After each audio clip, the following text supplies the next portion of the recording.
also arts and films and theater, it's best to, again, engage with the local artists. And I do believe that just a few days ago, there was a town hall session that was held between YB Fami Fazil, and you were moderating the session.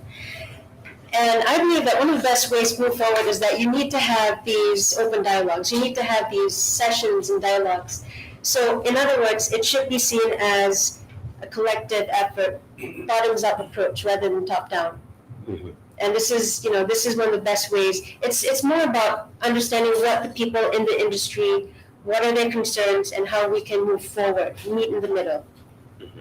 Now, interestingly, you bring this up because while I was listening to a lot of people come forward and speak to the minister, once again, I'd like to clarify here, a lot of people know that we have town halls within this country, but a lot of these town halls sometimes, or prior to this, we used to plant people there to throw questions to the minister, but this was an unfiltered town hall. And having said that, I saw a lot of people come out, and at the end of it, it was like, we don't have enough money. Now, here's the other thing.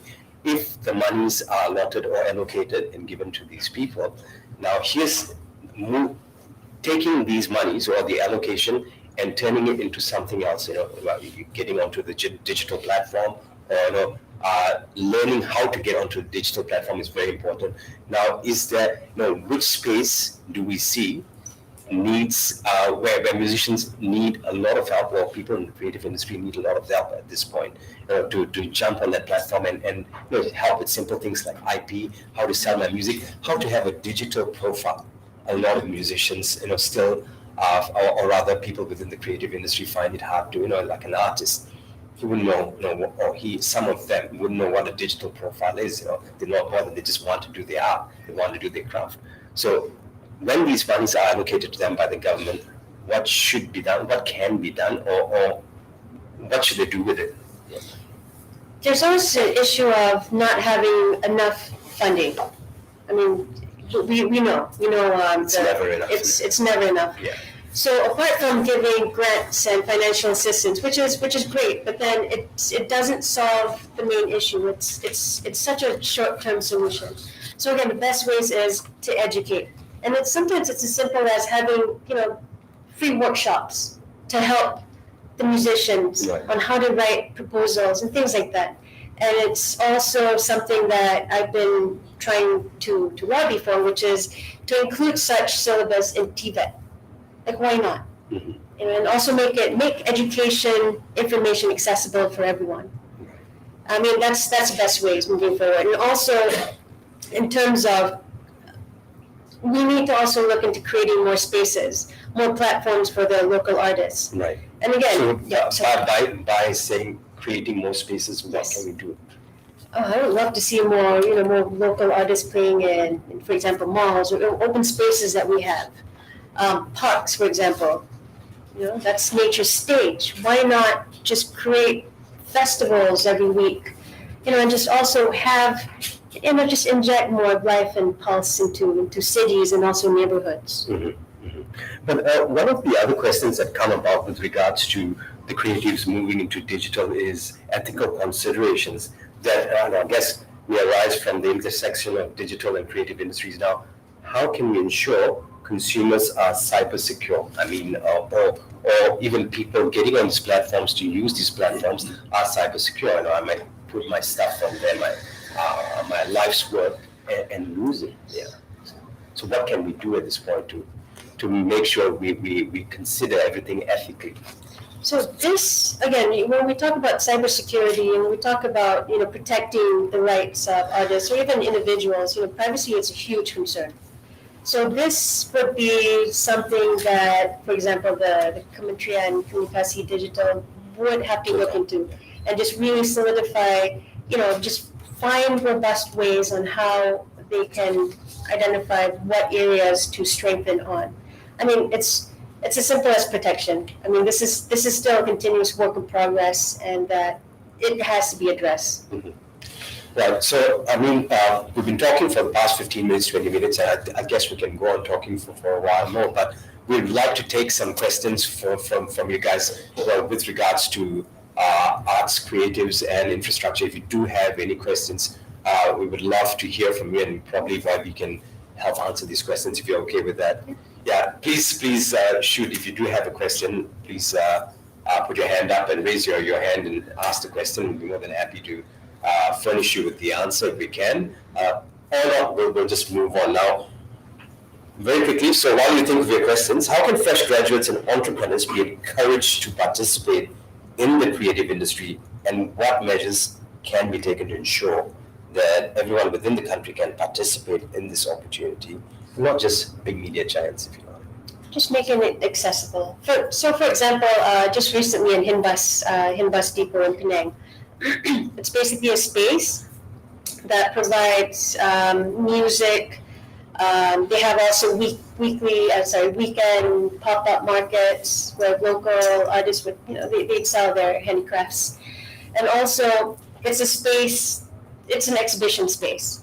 So just recently, they just kicked off a series called Kecil Kecil exhibition. Mm-hmm.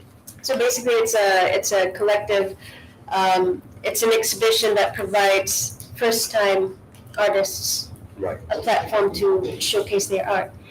One of the conversations I had with the organizers is that it's so difficult for, like you said, fresh graduates, people who are in beginning to create their names in this industry. It's just usually people tend to see what are your qualifications, what experience do you have, but then if you don't have the experience, then where can you get such experiences? So I believe that having more showcases, more, like I said earlier on, giving platforms for people to start. Mm-hmm. Mm-hmm. Now, so the other thing is government agencies, how can they encourage the production of high quality content that conveys messages of patriotism and unity? And I know this is something you want to talk about, while also promoting the Malaysian culture on an international level. How can this be done? Like when we talk about putting together quality content, we've always had this problem. And I'd like to go back to a friend of mine, Bobby, who once before mentioned 5 years ago, he told me this, he said, we have a problem, and our problem has always been endemic mediocrity. Now, I guess what we want to do is come up with better quality content, especially like messaging. Like when we send messages to the young people. When I was young, we used to grow up with songs, patriotic songs that were put on national TV, and that's all we had back then. Today, that game is different. A patriotic song can't be sang or written the way it was written years ago.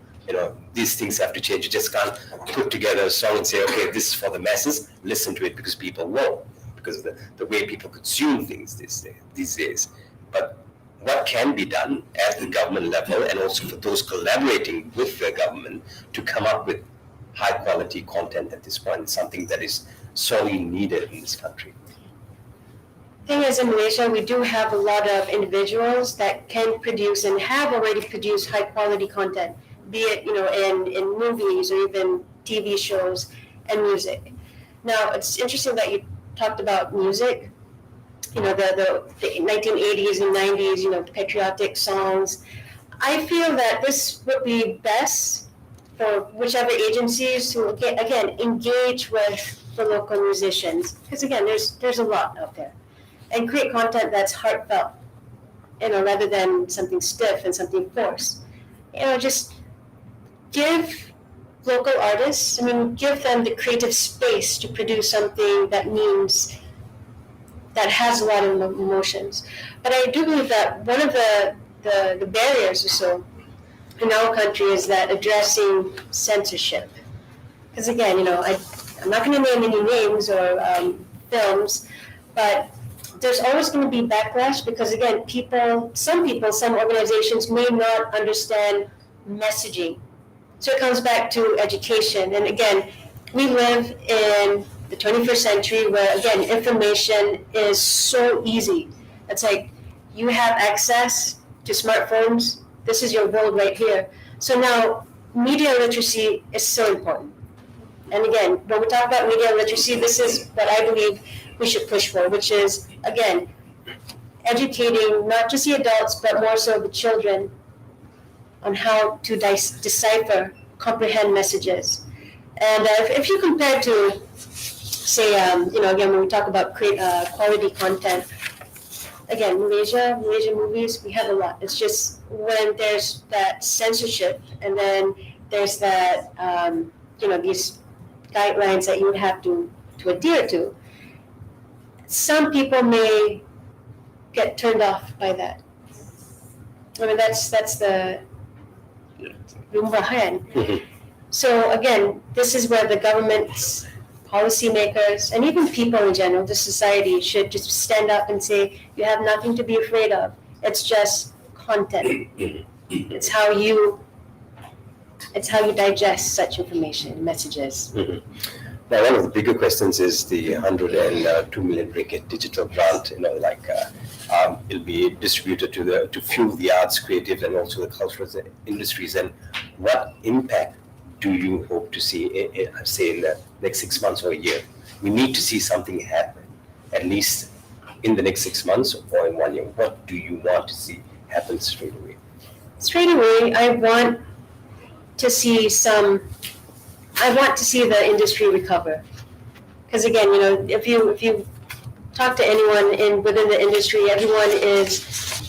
they have all sets of concerns. And again, if we talk about 6 months time frame, it's way too short. But I would love to see something positive happen for this industry, and especially the people who have invested time, money, and effort in creating, such wonderful artwork. Mm-hmm. Now, also having said what you've said about the creative industry, there's a couple of things that we need to look at with regards to media literacy. And when you talk about media literacy, you say it's very important. It comes to the question of language. Now, that's also been another debate which is going back and forth, especially within my circles. And if we should carry on, pushing with English and the other languages. If you look at every Malaysian, we can at least speak two languages, and that's been one of our positives.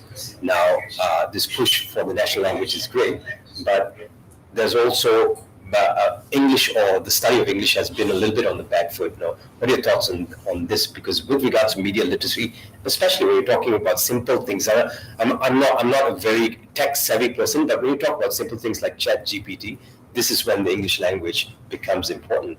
Now, how do we balance these concepts out with the way we talk about language in this country?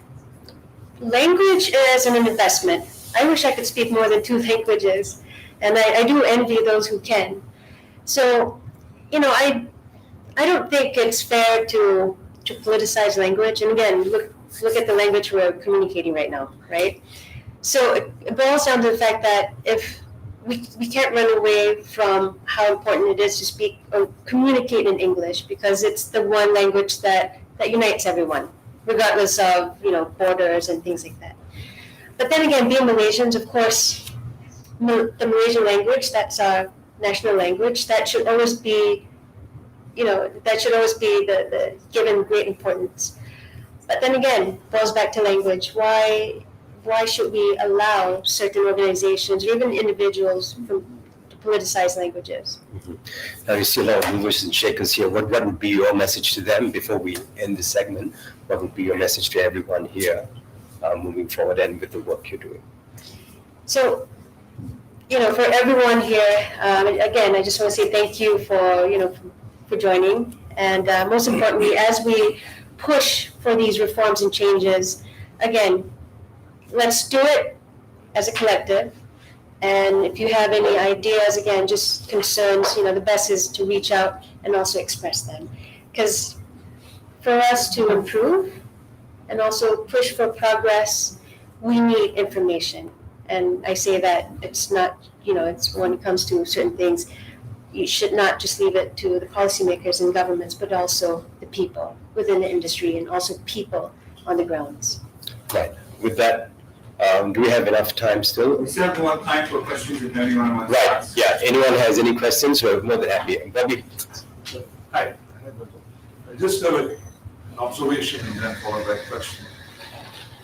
When I take the last 5 years of content consumption around the world, there are people in Brazil consuming Turkish content, the people in India consuming Korean content. Language is not a problem. Context and contextualization of the content and whether it can be related to. So my point is, audience is global, right? That conversation misses the point here. If only want to sell to Malaysians, we need to sell globally. Secondly, there is a whole piece around collaboration. We're not going to just create a massive industry by focusing only on the producers of music, for example. We need to bring in the digital guys, the marketing guys. None of them talk to one another. So unless we're creating the collaborative model, you're not able to create either the outreach or the stickiness as it relates to being able to not just sell the content, but also sustain it. And the most important thing which we tend to ignore is to retrofit new models into old way of thinking. Consumption models today is there is no loyalty to a brand or to a singer. If we do not recognize that, we've lost the plot. So in the context of all of these things, right, and because the price points of entry and exit are so very low, it's a ringgit, right, or maybe even 10 cents for a song. I don't like it. I'm going to ignore Gerard, for example, for the next 5 years. I know it isn't there anymore. So he has to continuously keep on, generating content to remain relevant. So he's as good as the last song. That's all. I don't care about his history any longer. This is the reality with the consumption today. So do we understand and appreciate that enough when we are creating strategies for building up creative industry? I think we're missing the forest for the trees. That's my humble view. So I'd love to hear your thoughts. All right. I actually do agree. And I do love the point that, language is not an issue because, again, we look at K-pop, it's a phenomenon by itself. And for us to move forward, again, we definitely need people within the digital marketing, for example, people who are qualified, people who understand that sphere, to bring them in and also sit down and discuss. Because one of the issues, again, that we face, it's not just within this, the creative industries, anywhere else. There's that silo mentality that we have to break through. And it's as simple as sometimes trying to find information in government agencies and whatnot. Nobody talks to each other. So again, if no one talks to each other, then how can we progress? Yeah. You're talking about collaborative models. Yeah, we'll come back to you. Sir. So maybe I want to take you through to, you talk about meeting the middle point, right? From the top down, bottom up. But getting to the word of empowerment, the role of empowerment both from the bottom and also from the top. So top, I would take it from the government perspective, and then the empowerment from the bottom being from the creative people. So when we talk about empowerment, how do you see the roles of both sides? So how do the government play a role in empowering, having this ability to empower the ability for the people at the bottom to do what they need to do? So what do they need to create? How do they go through an agency? Do they create new rules for that kind of things?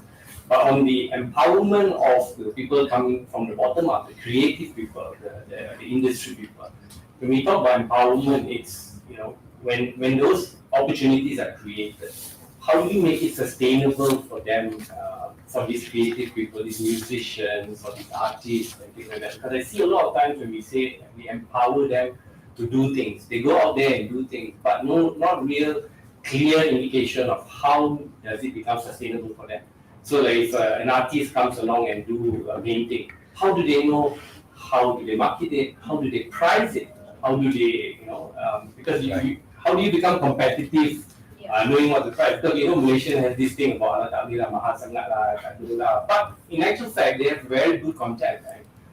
So how do we empower them in such a way that they know how that source is for them to be able to go out there and then be beneficial to themselves, right? And then before they become beneficial for the industry. And I think it also goes back to what Bobby was saying, Yes. collaborative models. You're talking about how we get marketeers and everyone else involved so they can talk to each other. Yeah. Okay. I'll try my best to answer all of this. See, for me, maybe I'm a little bit different. I see my role as somewhat like a mediator. I don't want to say top down and all of that, but this is where I'm a strong believer in whoever is within this industry. It's not just the artists themselves, but also people like yourselves, the professionals.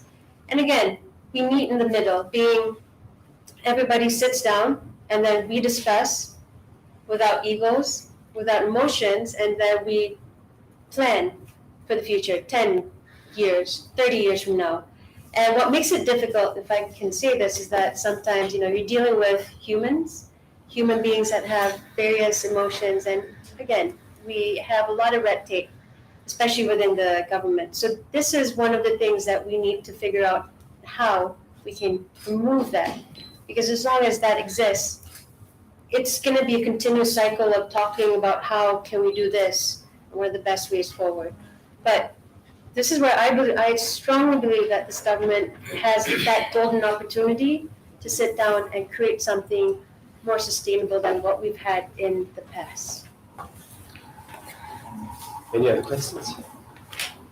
So talking about, like you said, collaboration, and I think one of the main players that actually hasn't been brought up yet in the discussion today are the venues themselves, like event organizers. And I know, especially right after the pandemic, there was a big demand from the organizers for the issue of licensing, because they were slapped with like huge licensing costs that they couldn't pay.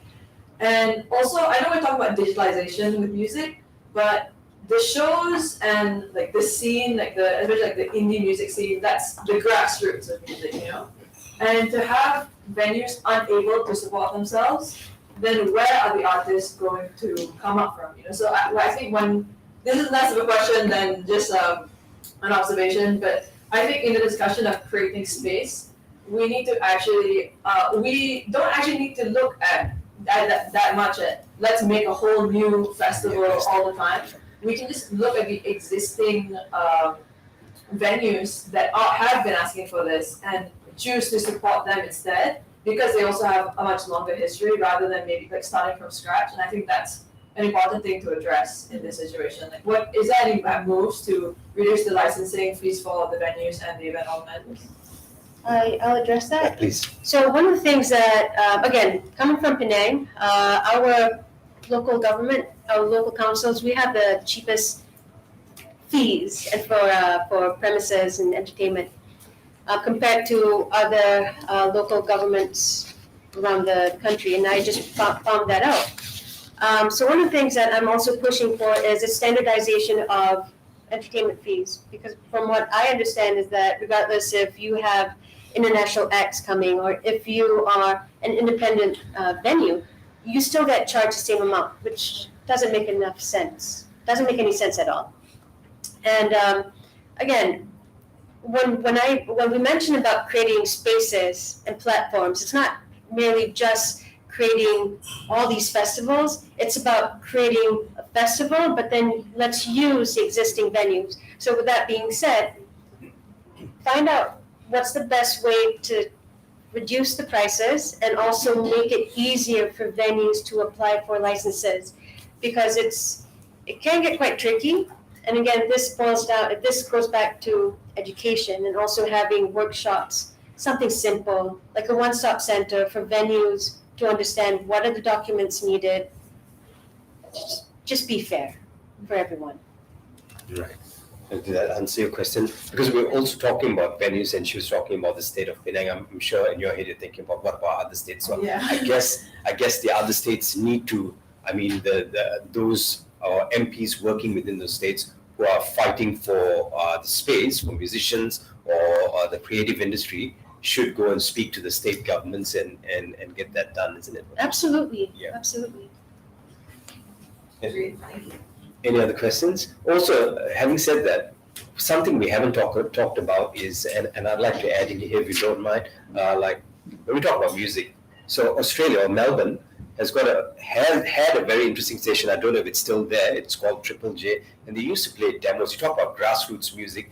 You put anyone who has a demo, as long as it's a demo, it can be played. So with the 38 national stations that we have for radio now, half of it is not even being used. I think that would be a good space for musicians to start talking up to and trying to garner some airtime, or at least a station or frequency to get these demos played there, whether they're Chinese, Malay, English-speaking demos, the homegrown scene, it really quite doesn't matter. And I think, as you rightly pointed out, I think we need spaces like that and people who are running venues too. Any other questions, please? I think I have a question for YB as well, Gerard. You brought up the fact that you compared with Australia, and maybe YB you can allude to this. How do you benchmark and compare your programs to something? It's not just a one-stop program. It's something that needs to be done over the next 3 to 5 years as a strategy moving forward. And do you benchmark yourselves with, people regionally around the region in terms of how they bring up the local industries as well, from the arts and craft sectors and stuff like that, or do we go further out there, like Australia that you mentioned, New Zealand or America, for example? So is that something that you're considering as well? I would love to be able to see, our local musicians and artists and actors get, obtain more global notoriety. It's just, for example, just recently Michelle Yeoh, she won an Oscar. That's wonderful. But then again, being Malaysians, we have so many talented individuals that should be given the same chance to expose their artwork. A benchmark, okay, that's not up for me to decide. Again, this is where everyone should come in and think about what would be the best ways to move forward. Really, it is. Because if I were to say something, it would be quite biased. But again, I would love to see, Malaysian brand ambassadors. And hopefully it reaches to the point where our local Malaysian artists and brands can take over K-pop, for example. That would be great. The reason I'm bringing it up because you don't need to reinvent the wheel a lot in terms of what's being done. If you have a benchmark to allude to, and then you know that they've done this way, there could be an 80-20 rule of what you need to do in terms of program structure, governance, and stuff like that. It requires, actually right now, it requires an overhaul. Entire system, start from new. Really, it is. Got time for 1 or 2 more questions, Rodit? Yeah. Yes, Okay, like any other musicians. Yeah. Well, retired one now. The issue with this, with us is because of the archaic royalty and intellectual property structure. It's a big issue right now. The method of, for example, MECP, they need to come up with a much more updated mechanism and protocols in terms of obtaining royalties, because residual royalties, that's how we musicians survive. Yeah. Until now, a song I wrote back in '97. What was the name of the song? Huh? What was the name of the song? I don't think it's is it appropriate? Yeah, no problem. Yeah, well, I co-wrote the song Selamanya from Innuendo.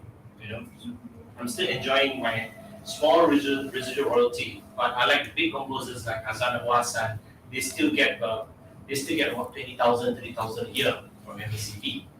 However, what will be the because as a musician, as a creative person, we need to look into a new system, how we protect our intellectual property, how we can revamp the method of royalty structure, because the good old days royalty structure from CDs, tapes, back in the days, from the sales of the tapes. And of course, back in 97, 98, we had a big problem of cetak upah. That's what killed the industry. That's why many of us decided to leave the industry. We gave up the whole thing. So with the new digitalization, new mechanics in place, we hope that you'll be able to come up with a new framework. Like what you say, a major overhaul. Yeah. Because this is how we survive. And then you can have, for example, Gerard, you mentioned about the demo tapes. What are the chances of the songs being stolen? The intellectual property you just share with the company and suddenly it appears and somebody else takes it. What protection do we have? Yeah, but how has it not been stolen for years? Yeah. This has been happening. I've been in radio for over Precisely. 20 years, and we've taken away the best radio talents in the early 2000s. We got rid of them, saying that they're old. So I'd like to also just to digress a little. I'd like to go back to the point of what you were saying about Michelle Yeoh. When Michelle Yeoh said, "Don't let anyone tell you you're past your prime," I've seen people like Alan Zachariah and his vintage being told that they're too old for radio, mind you. And this is how we think about it here. We want, we want things new. We want young people to come in. There must be a sort of an ecosystem which enables this. Okay, those who become seniors, we teach the younger people, and they go up. Now, with the music you're talking about, yesterday I was speaking to Ito of Blues Gang. Some of you who's familiar with Blues Gang, he said, whatever millions we were meant to make in the 80s were all taken away by piracy. And, if it was not addressed then, while the country was at its best, we couldn't address it then. Now it's such a challenging world post-COVID. There'll be a greater conversation that needs to happen. There's no solution to this. Even the other day when Fahmi was speaking to all these musicians, all we could do was just listen to them and have a rapporteur just take down these things and hopefully try to decipher it and whittle it down to something that we can sort of approximate and start to work on. Because really, I really don't think anyone knows where we're going with this, but putting hope out there. I think that's the best thing now, because we're still feeling our way post-COVID. People are still, like DJs I know, are still doing Lala Move. They've sold all their DJ kits and they're doing Lala Move today. And these are the people who have entertained us for a very, very long time. So I guess I really hope that we'll get to sort out these things. But with royalties, it's very tricky. Even with the late Tan Sri P. Ramlee's royalties, we're still okay, what do we do now? 50 years. America is paying out 70 years. Indonesia 70. America 75 years. Indonesia 70 years. We have stopped at 50 and we don't know what to do now. So we need to make a decision really. Yeah, and this impacts that, because that is when we have artists who are when they're old, they're unwell, they have no social protection. Yeah. That's my whole main concern. Any other questions? Can I harbor a contrarian view to all this conversation? Sure. Can we stop trying to recreate the past and protect it? The reality of the marketplace seems to be that these conversations on IP, intellectual property, royalties will die in the next 5 years, whether we like it or not. Yes, I understand the hardship that you're mentioning, people are not having lower incomes. I understand that part. But let's be real. Creativity is no longer a bunch of people's birthright. Anybody and everybody can create it. Right now, I don't even need to be a creator. All I need is a smart ally who can write an algorithm. And I can plagiarize everything and anything from all of you put together, and you cannot win in course of law or by proving that I have plagiarized. That's the world we live in today. Unfortunately, right? I'm not trying to take any sides. So as opposed to trying to protect the old, I think it's important for us to realize what is the reality today and say, how do I build from that zero? How do I create an industry that is thriving in itself, can create resilience with its revenue model and sustainability, as opposed to trying to protect the past? The reality is this. Like, for example, ChatGPT, right? What it has done is replaced the entire education system, all the way through to college. If that can happen, and it is just to begin, right? What cannot happen when it comes to intellectual property? This is the same conversation that's happening in the IP world. The software people have realized it a long time ago. So you won't find patenting in the software world. That I change one code, one line of code, and you cannot, hold me on. The same thing is happening. So I guess policymakers of the future and looking into the future, let's not try and harden about the past. Have you got anything to add to that before we close, Wabi? Actually, these are very important conversations that we need to continue having.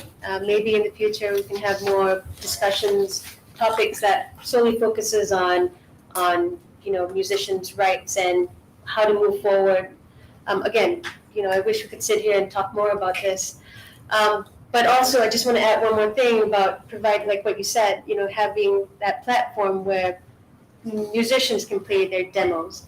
Remember Time Highway Radio? Right. And also Wow FM, back then they had these segments solely dedicated for independent local artists. And I think it's time for us to look into that again and utilize the radio platforms we have. And even if not radio, podcasts. There's so many things that we can do out there because again, we live in a digital world and everything's so easy now. So it's just a matter of sitting down and carving up strategies needed for everyone. Right. With that, I'd like to thank YB Shirlida Abdul Rashid, Member of Parliament for Bukit Penjara. Please give a warm round of applause. the next segment is up. I think we're going to be having to call. Are we going to have to change the I setting? think we just need to quickly change this. Yeah, we quickly change the setting. Okay. Thank you very much, YB. Thank you. Thank you. Thank you. Are we going to, I'm going to have to introduce it. A little bit.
Thank you very much, Ravi.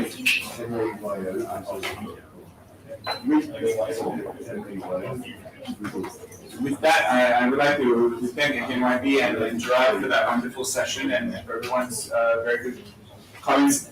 I would now like to invite a good friend of mine, Jesse Jahal. Often you guys see us bantering on TV together. Who will be moderating the next session. So over to you, Jesse, to introduce the next session. Thank you, everyone. It's a pleasure to be here. Thanks for having me, Melvin, and all the folks, the good folks at the Malaysian Global Business Forum. Many familiar faces here. I'm not going to get into TV host mode right now, but I am the moderator, and it gives me great pleasure to invite my panelists right now, Harish, Datan Pilda, and of course, Chris as well, right up here. We've had a great conversation, Gerard. Thank you for that earlier. And in terms of, coming together and pooling our talents and skills, I think there's a lot to be said in the media landscape as well. While I get my panelists comfortable, please. Any specific reason? No, it's free and easy, which is the mode I'd like to go through today as well. I would like this to be an interactive session, so please feel free to jump in, panelists, at any point, and to all of you on the floor as well. In terms of corporate media management, my topic today is the corporate nexus and the total media ecosystem. And okay, is this better? Yeah. I should use the mic? Yes. Okay, here's one mic for everyone.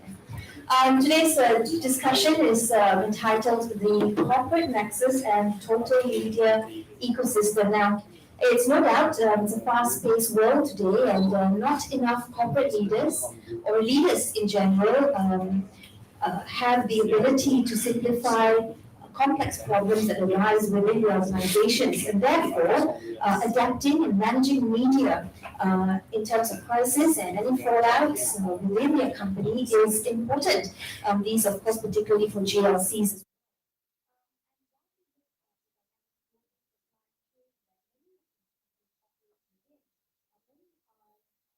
Today, subject to intense scrutiny from the media and public opinion alike, as we all know with social media now. Andy Warhol once said, in the future, everyone will have a 5 minutes of fame. And we see that across the board now, from independent content creators, from TikTok all the way to LinkedIn users. Everyone has an opinion. And it can be a dangerous scene out there. So from Donald Trump, who's got banned on Twitter, all the way to the Indian Prime Minister, who's always getting in trouble with the media, we've got the Russian president as well, Elon Musk. There's a whole list. Mark Zuckerberg himself being subject to scrutiny, and back home, our ex-prime minister who walked out of an Al Jazeera interview. We've got Anwar Ibrahim, who's, if he was a Facebook friend with the Malaysian media, I think his status would be, it's complicated. And then, of course, what happened with NH370, unresponded, tragic in terms of crisis communications, that has been one of the major case studies. So I'd like to invite all of you to join me with my panel to navigate this very complex ecosystem, or perhaps sensitive ecosystem, how media fallout can be effectively managed. My esteemed panel today, Harish Dio, Deputy President of the National Press Club of Malaysia. He spent 23 years in the newsroom, and he's a two-time winner of the prestigious Malaysian Press Institute Award. He's currently the Deputy President of the National Press Club and the editor of 2213. That's a news portal that brings insights on issues that truly matter. Please check that out in your free time as well. Next is Chris Settle, Managing Director of Dataset Malaysia and Berhad. Settle's media intelligence journey has been over 14 years. It's made him a key player there and a thought leader in this space. And of course, its AI-enabled platform has turned into comprehensive news coverage, influences, and conversations, making all that real-time data visualization and actionable rights. And of course, last but not least, Datin Farida. She's the director of BDEC Resources Malaysia. She's a seasoned C-level leader. Her focus is on management, transformation, and business creation. From many different sectors, she's been an advocate for business transformation within the Malaysian SME sector as well. So without any further ado, let's get right into it. Sinking our feet, and I'd like to invite questions from you as well. As we open up this conversation, Harish, perhaps we can start with you. Give us an idea of when we talk about media, what really are we saying, and what is the current media landscape like in Malaysia? Thank you. Hello. Okay, thank you for having me. Now, before we even begin, we need to understand what exactly the definition of media is. And sadly, no one in this room, I can say, will be able to truly define what media is. Because every one of us would seem to have a different presumption of media. Gone are the days where we used to have one set of a very templated or textbook rule of what media is. Basically, traditional media. But today it's across the board. And in fact, I'm part of the Pro-Tem committee for the Malaysian Media Council, and we too over there are struggling to define media because there seems to be this clash of opinion about what about independent content creators who seem to do journalistic work. And then we go to the conversation of what is journalism. And then we go to the conversation of its blogging part of it. So I'm not going to bore you with all these technicalities, but I think in moving forward, or at least for today's session, I think we need to have pretty much a parameter of what media is. And I would like to set the parameter as simply looking at established media organizations that follow journalistic ethics, if that makes sense. Right, absolute sense. But also to recognize that within that, there's noise, which is fake news, misinformation, and disinformation. Once again, I'm not going to come here and preach about, an established media organization is the way forward and so forth and so on. But what is your definition of fake news? What is your definition of disinformation? What is your definition of misinformation? What is fake news to you may not be fake news to somebody else. I think the whole landscape changed when we saw the rollout of the COVID-19 vaccine, whereby we were split into two. There were those who insisted that the COVID is all evil. The pharmaceutical companies were making money and still are making money from us. But there are those who said that no, they are not. So let's leave all of that aside and let's just focus on, I think, the media ecosystem here. I would like to set the parameters as in media establishments, at least accredited by the government, in the business context. I think that's fair. Fair enough, Harish. But with facts on your side and data and information, how would you compute media in today's landscape? Thank you very much, Jessie. So I think from a business point of view, a bit different perspective. I think media is still media. So for us, we started off as a media monitoring company where we monitor the mainstream news like your print, broadcast, your newspaper, magazine, TV, radio, and slowly we have online. And of course, slowly social media comes up. There's a term why we call it social. Window is social. So as we progress forward, it's undeniable that we need to move towards getting this data because it's in the industry. And in industry where we go on pitch to clients, corporates, even governments, agencies, right? So mostly it's about news at the beginning. when Facebook started up, you have Instagram, Twitter, especially when Twitter comes in. So the demand has changed. And of course, we have to adjust our business model according to the market demand. So even though it's not the mainstream media, it's called the new media or social media. So for us, it's still a media or a data that we will be mining going forward. It's because it is something that it's in a demand. It's people are talking out and creating content. So in old terms, we call it media monitoring, but I think right now we will call it data mining, because whatever it is, it's all about data. And with that data, it really helps to shape what kind of content is put out there, right? But in terms of SMEs, how would you say data or these corporations or organizations can leverage on using media as an outlet? Okay. Before, I was from a very traditional media era before. And at that time, to put out your promotions or whatever campaigns that you want to do for your organization or for your products, it would have to go through the whole processes of working with an agency, getting the creative done, approving the creative, and actually putting it out there. It will take you a minimum of from the concept right up to the production. And that does not include yet, putting on the media placement and all that. You will like 3 to 4 months, SMEs now, it's amazing. Sometimes I wonder, you're an entrepreneur because you have a product, or you're an entrepreneur because you're skilled in content creation. So you've seen people who are so skilled in content creation and their business, proliferate, and it's amazing. And sometimes you wonder what product they're selling.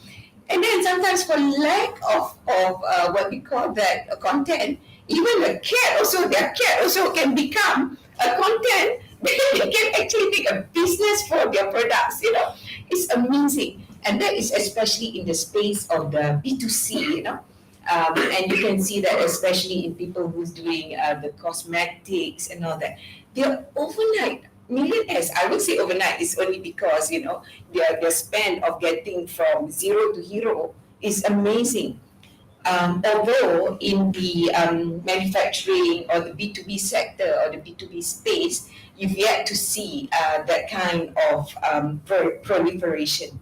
But you're talking about SMEs and how they can leverage in terms of social media.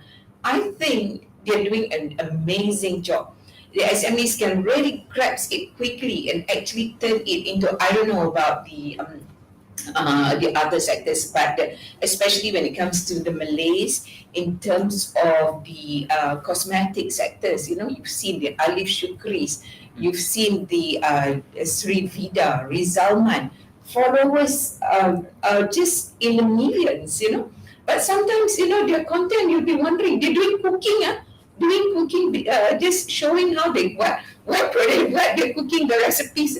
It actually can become a content that have so much followers and is converted into the sales of their products. Right. I think that's come a long way before, you will be like positioning your products and you're talking about strategies and all that. Those people don't need that. They don't need ever creative agency. The landscape has definitely changed. We acknowledge that. For sure. The question is, are you selling a skill? Is it part of a fad, or are you really selling a value that reflects your organization's mission?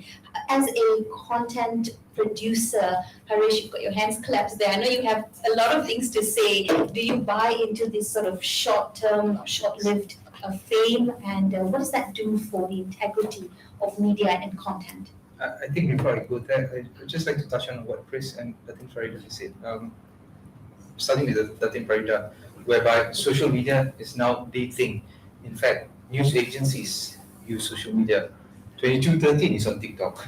I know some of you are not even on TikTok, but yeah, we are on TikTok. Because that's the way to market, to disseminate news. We've also printed T-shirts to disseminate news. Remember when Sultan Muhammad V said, "Sila duduk jangan lari"? We printed T-shirts that went like "Sila duduk jangan lari," and we had to reprint three times the orders, because that to us is also news. That's a dissemination of news. We shouldn't look at news in a very templated manner. Chris, yes, I agree that the landscape today, media is so wide that you have to lump, you've got no choice, but you've got to lump social media into the conversation. Now, coming back to this whole thing is this. We've also seen, and this is a legit, this is not my opinion, yeah? This is a legit situation whereby we've seen organizations, whether it's government, whether it's private, what happens is that there's too much of reliance on social media that they've forgotten how to engage with the press, that they've forgotten how to conduct themselves during a press conference. So much so that I have had CEOs coming up to me asking me, Harish, how do we talk to the press? They've forgotten how to talk to the press. And this is a legit situation. Why? Because throughout this short 5-6 years, all they've been doing is they've been paying somebody to parrot their views. And they get happy and they justify that parroting of views. I've got this million likes, I've got this million views, so my money into this has been justified. Yay. But when a crisis happens, they don't know what to do. What they do then is they hire micro-influencers to set the narrative.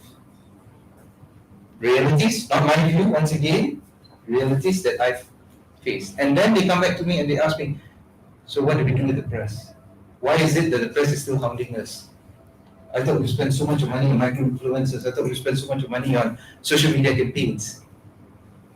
So these are questions that we have to ask ourselves. So what would you say, obviously we only start thinking about these things once we hit a crisis, once we hit a wall. What would you say are the 3 golden rules in crisis comms or crisis management for C-level leaders or their teams to really practice, so to say, as a preventive method rather than addressing this only at the point of crisis? To me personally, I wouldn't have 3 golden rules. I would just have 1 rule. Is that while you do what you need to do to market your product, to market your narrative in whatever fashion you want it to be, whether it's on TikTok, look, Perikatan Nasional right now, like it or not, they're doing a hell of a job on TikTok. So much so that the narratives are reaching out to whoever they want to. And this is a subject of concern to the current ruling government. We're going to face the upcoming state election. The situation is quite shaky in Selangor and in Brisbane, if you don't already know. Yeah, it's the same with companies as well. It's the same with individuals as well who want to market themselves. But again, it's not a one size fits all. So correct. That's number 1. But going back to your question, I would just have 1 golden rule. While you do what you need to do to market your product, to market your services, to market yourself, don't forget the press. I think you need to keep in touch with them, you need to engage so that when there is a crisis, at least half of the battle is won. At least you know who to reach out to and not scramble. Yeah, be proactive. Correct. right, and I'll come back to both of you as well with things like transparency and having integrity, building your brand so that it can support you through a crisis. From your personal perspectives, how are you viewing this in terms of company or organizations really leveraging on their brands throughout a crisis? Okay, I think maybe we have to dissect it. So I think we are lumping marketing and comms together, right? So I think on social media, yes, we talk about marketing. You want to market your products, your brand out there. We stand out. We want to grab attention. But when it comes to comms, like PRs, it's more on the formality side. Like crisis, or you send out press releases to announce your AGM or your financial result, right? You don't go to TikTok to share all those things. So I think it's the usage of the different channels to send out different messages. Yeah. Also, I would think that, Harish was saying, that you got to be proactive. Sometimes you actually know where it's going already, whether this train is going to hit that wall or not, So you got to be proactive and actually understand your weakness and actually have some form of, countermeasures. Okay, that's one. I think the other thing is also to empower your team also. Empower your team to be able to, because in order for you to empower them, of course, you need to train them. And I think practice is important. I think that's what we lack. We never thought that we're going to go to. I think MAS was a typical example, the MH370. I don't think that we were actually thinking that it would go that way, you know. So how much practice did we put in terms of crisis management? And also build a strong response team, a crisis response team. You know, and if you have, especially also if you have a strong online voice, that is also very good. You know, so that would be something that there would be a lot of credibility in whatever you do. So those are some of the things that I think that could actually fence you up in terms of in times that you have this kind of crisis situation. And especially to fence up your brand. Right. Yeah, and your reputational damage. To be as foolproof as possible. That's right. Rich, you mentioned engaging with the media. You said C-level leaders must engage with media. How do you propose engaging with the media? Besides your CSR efforts, your AGM announcements, how else would you leverage the media? I mean, when I say engage, I don't mean taking them for fine dining. that's not engaging, yeah. I'm saying have open sessions whereby when questions are fielded, they are answered. Just last week, I was invited to an editor's session with a particular minister, and I would like to believe that it was a failed session simply because instead of addressing the questions or concerns, instead of providing answers or some form of clarity, the particular minister went on a defensive mode instead. And we are seeing this happening especially among the younger set of ministers, younger set of C-suite, because they go like, I'm right, you're wrong, you just follow what I say. So once again, going back to what I had said earlier, what's the definition of media? Are we just mere parents? Are we supposed to ask questions? When you put yourself as a reader, you want to know as much information as possible, correct? But when it comes to you being the subject of news, you don't want as much information out there as possible. 1MDB was a classic example. Everyone just wanted as much information as possible. Who was involved? Who was sleeping with who? Who was getting money? I mean, that everyone wanted that, correct? But when it comes to your organization, no. Let's just give the pen, you know. And if anyone asks questions, immediately it's construed as, oh gosh, it's a tough question. Or you're from the other party or something like that. Yes.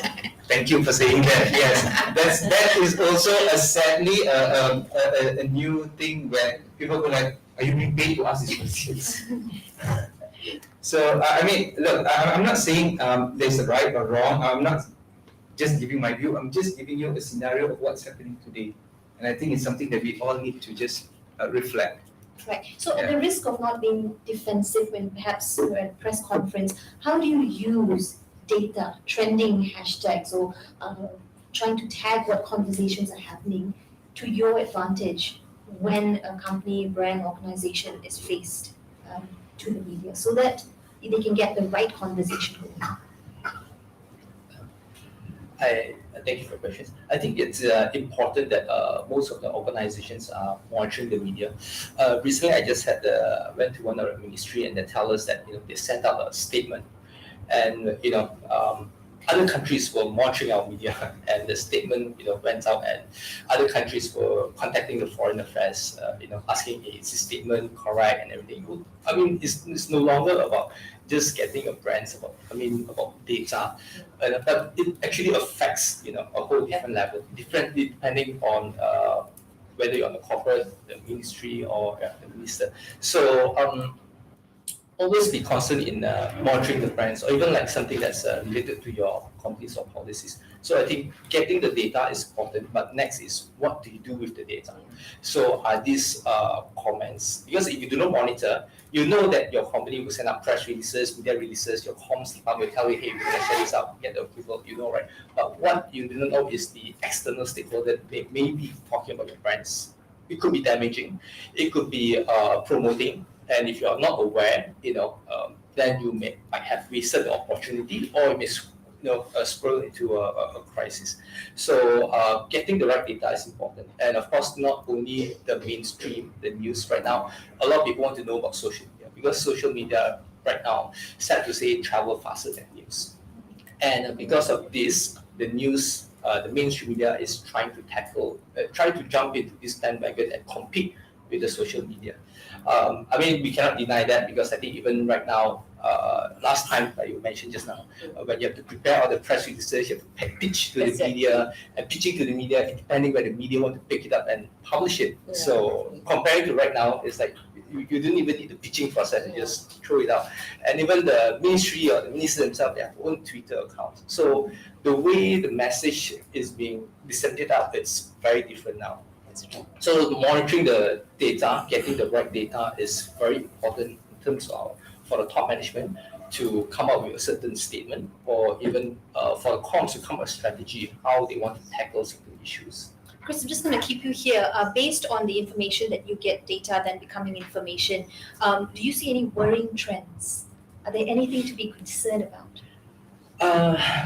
Right now, I think, I mean, on the data-wise, what we see is that on a day-to-day basis, social media data, especially that, is growing. You know, the numbers, the total number of data we mined last year compared to a few years back is very different. It's ever continuously growing. And of course, when we talk about this data, it all comes from the social media conversations. You know, so social media conversations every day, people are creating content, coming up comments. You know, and these comments could be, like we discussed earlier, could be fake, it could be real. You know, like I said, we wouldn't know. You know, like how do we? There's some may be.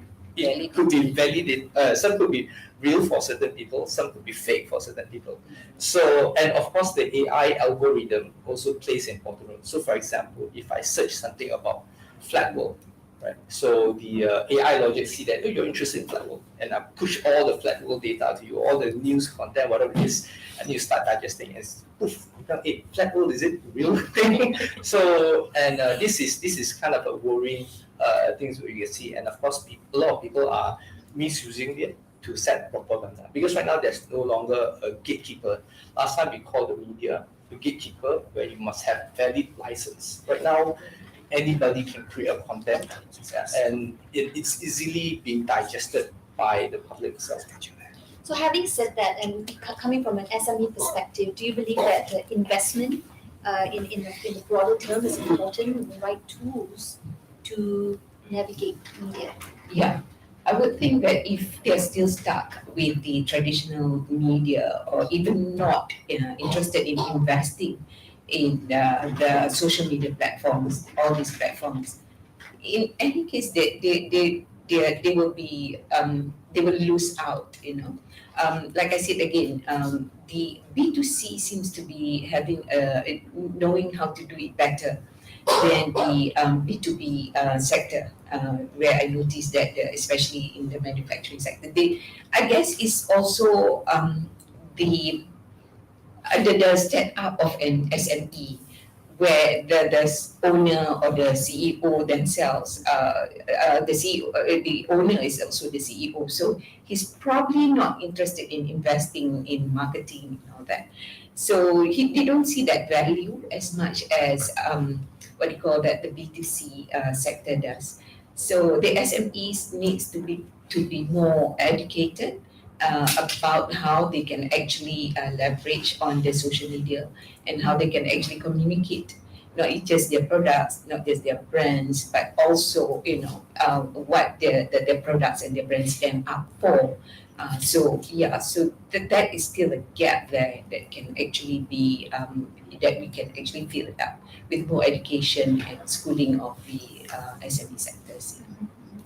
As a journalist at 2213 especially, what are you looking at to cover when there's a developing story? What are the angles that you feel are important that organizations perhaps fail to recognize? It goes back to the basic of journalism and as a consumer as well, answering the 5W and 1H.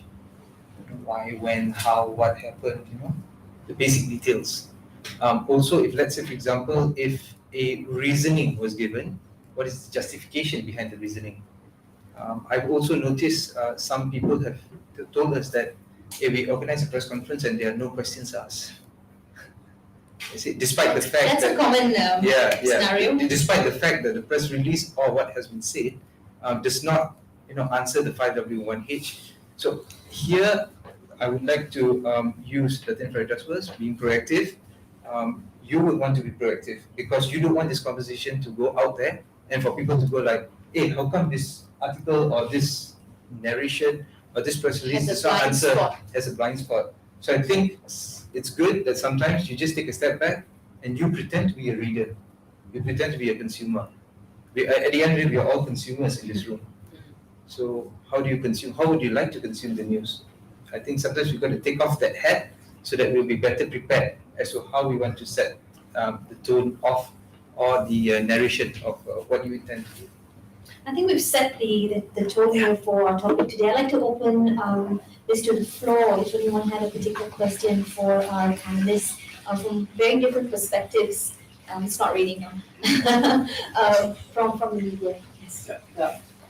On the question of an example of a crisis, right? So a real life situation now is if I were to take an example of Tan Sri Sai Mokhtar Bukhari at this point in time. Okay. So if I use that as an example, he seems to be with all the news that's coming out, and every week there's something, either it's about his burnout, something about his CSR, something about his contribution, and things like that. But he has been relatively quiet, right? Not much in terms of that. So based on the panel's view, is that the right approach to stick your head in the hole and wait for the crisis to be over? Or when you all said about being proactive, he as someone who's always reclusive, right? Should he or his team of advisors really be out there trying to change the narrative and saying, being proactive about it? To disregard some of his views or be transparent, or how do you go about it? Because this is a good example of it being quiet. Anyone want to? I would think that it all depends on those things that come out. Are they attacks, or are they asking for some solid things that they need substantiation? If it's attacks, I'm sure it has to be approached differently. But being quiet would also, sometimes it's an admission of guilt or something.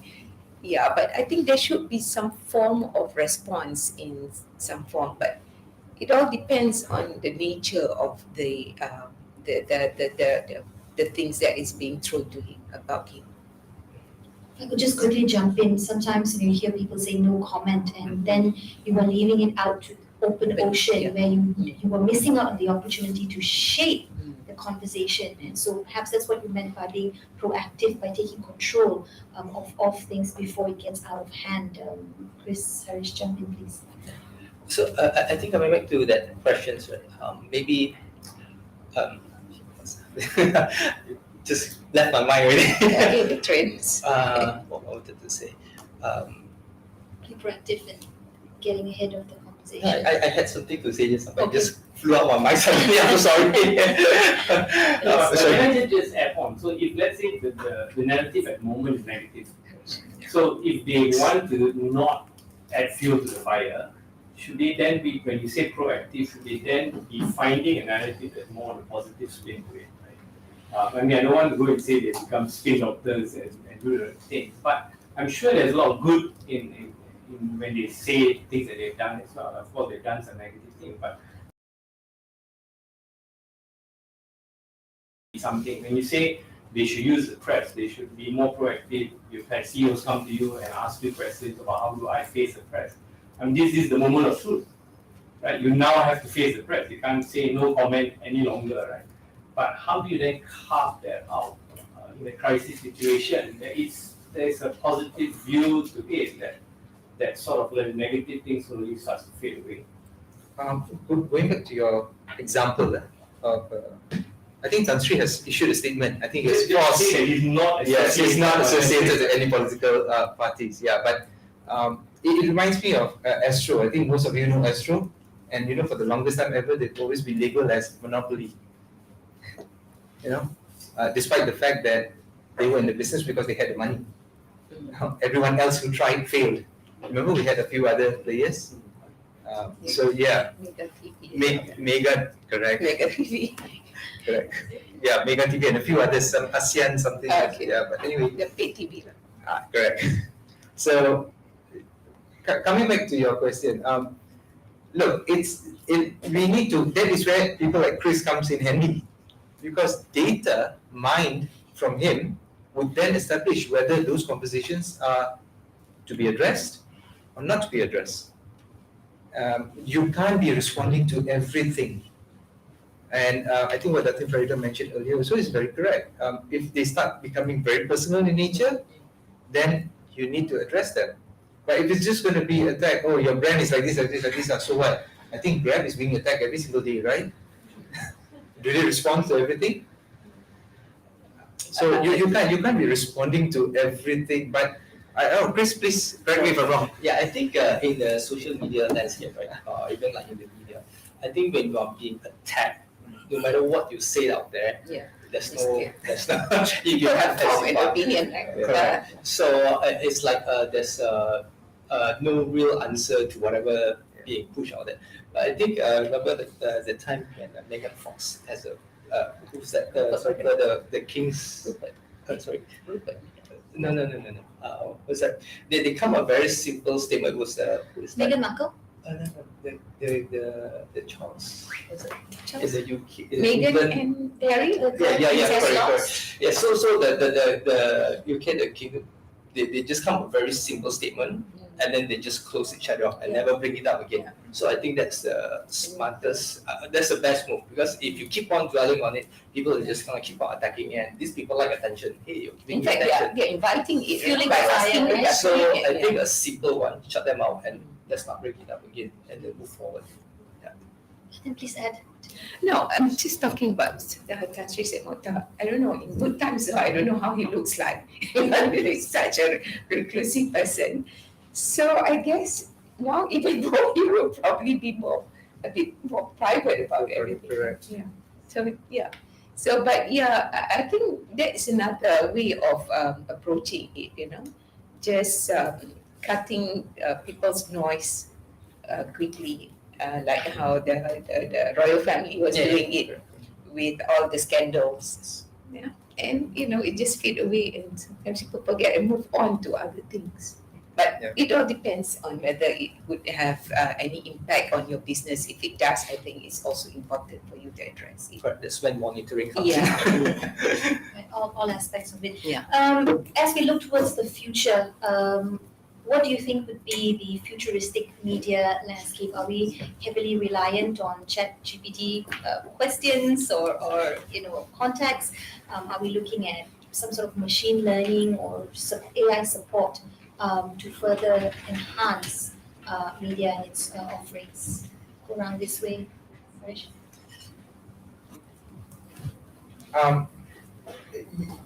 I've been asked this question a whole lot of times. Where's the future for journalism? Where's the future for media? Hey, will you have a job in the next 5 years? So, and I look back at my now just turned 7-year-old son, and I think I'm going to have a job in the next at least 20, 30 years. And why do I say that? It's because that kid is not on any social media platform. He's too young for it anyway. But he's not on any gadget or device. He's actually reading. So he's somewhat restored my faith that the younger generation, and it's not him alone, his friends as well. Books are a big thing, and they continue to be a big thing. Bookshops are filled with people. And I think sometimes we tend to have this generational conversation, but we fail to realize that every one of us in this room, whether we're 6 or 60, we are this generation. And this generation has got a problem that we need to admit, that we believe whatever we receive on WhatsApp way better than what we read on established platforms. Especially our uncles and aunties who used to, when we used to grow up, they used to tell us, read. Now they're not reading. Yes. WhatsApp forwarding you. Yeah, and when you question, gosh, it's World War III at home, correct? You people all pay for this, you government mouthpiece, blah, blah, blah. I'm sure you get that all the time. But having said that, I think moving forward, I wish I had a crystal ball. I don't, but I would like to have faith in the reading concept. And look, remember when newspapers have been around for the longest time ever, and then radio came, and everyone thought that radio was going to kill newspapers. No, it didn't. Newspapers are not in a great position at this moment in time, I admit, but they found a new demographic, and it's worked. And I will tell you why. The Star is now 3 ringgit. They've gone up, and it's now 96 pages. If it doesn't make financial sense, why are they doing it? The Age is a weekly newspaper. Look, by the time you baca dah basi, dah lapuk. But still, it's selling for 12 ringgit, and people are buying. So I think moving forward, it's about understanding your demographics, understanding who you're preaching to, who you're talking to, who you're communicating to. The idea of mass, personally, is no longer relevant. Because in the past, we only had 1, 2, 3 titles, and that was it. I grew up in a household where I only had TV1, TV2, and TV3. And I used to watch cartoons at 5 to 6. 6 to 7 was your TVB series. Remember on TV2, Jade Solid Gold? That's how I brushed up my Cantonese. And 8 to 9 is news, no matter what happens. And you got to sit through dinner and watch it. Exactly. The time slot, right? The times have changed. Yeah. But does that mean that it's the end of something? Look, cartoons are still around. News is still around. So I think the way we, I'm not going to take too long, but the way we consume may be different, but the content and the context remains. That's my personal view. I think I'm being a little bit optimistic. It's good to have optimism at this point. Okay, sorry, we'll go. Yes, Bobby. Yeah, so I'd like to go back to what you're talking about just now. And I've got a little bit of a comment, maybe you can shed light on this too, of the new government, the younger ministers not wanting to address the media or are very what do you call that? When they talk to the media, they always want, so before let's just go back for a while. Before the elections, they said we are approachable people, you can talk to us, we'll come to you, whatever. But that narrative, sitting in a government agency, I see that happening now. Everyone wants importance, everyone wants doors to be open for them. You know, even when we send them questions, they want the questions curated 1, 2, 3, 4, 5. And I'd like to extend this out for those of us who have PR people wanting to teach us a story. Say most of you, if you want to be on TV or radio, the PR person doing it for you or the company is doing it for you has to pitch a story.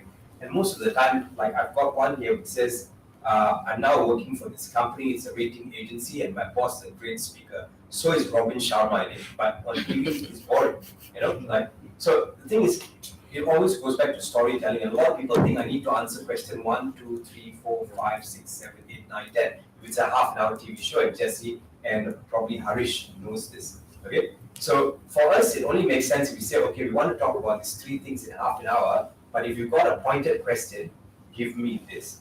How can you change the mindset of people understanding how they do interviews with, you know, engaging with government media or private media? I think, Gerard, it goes back to what I said earlier. We have ourselves to blame as well as media practitioners because we're not going out there and we're not shouting that we are still relevant. I think we have to be blamed. Okay. Also, at the same time, I think we need to stop comparing ourselves with social media and media whatsoever.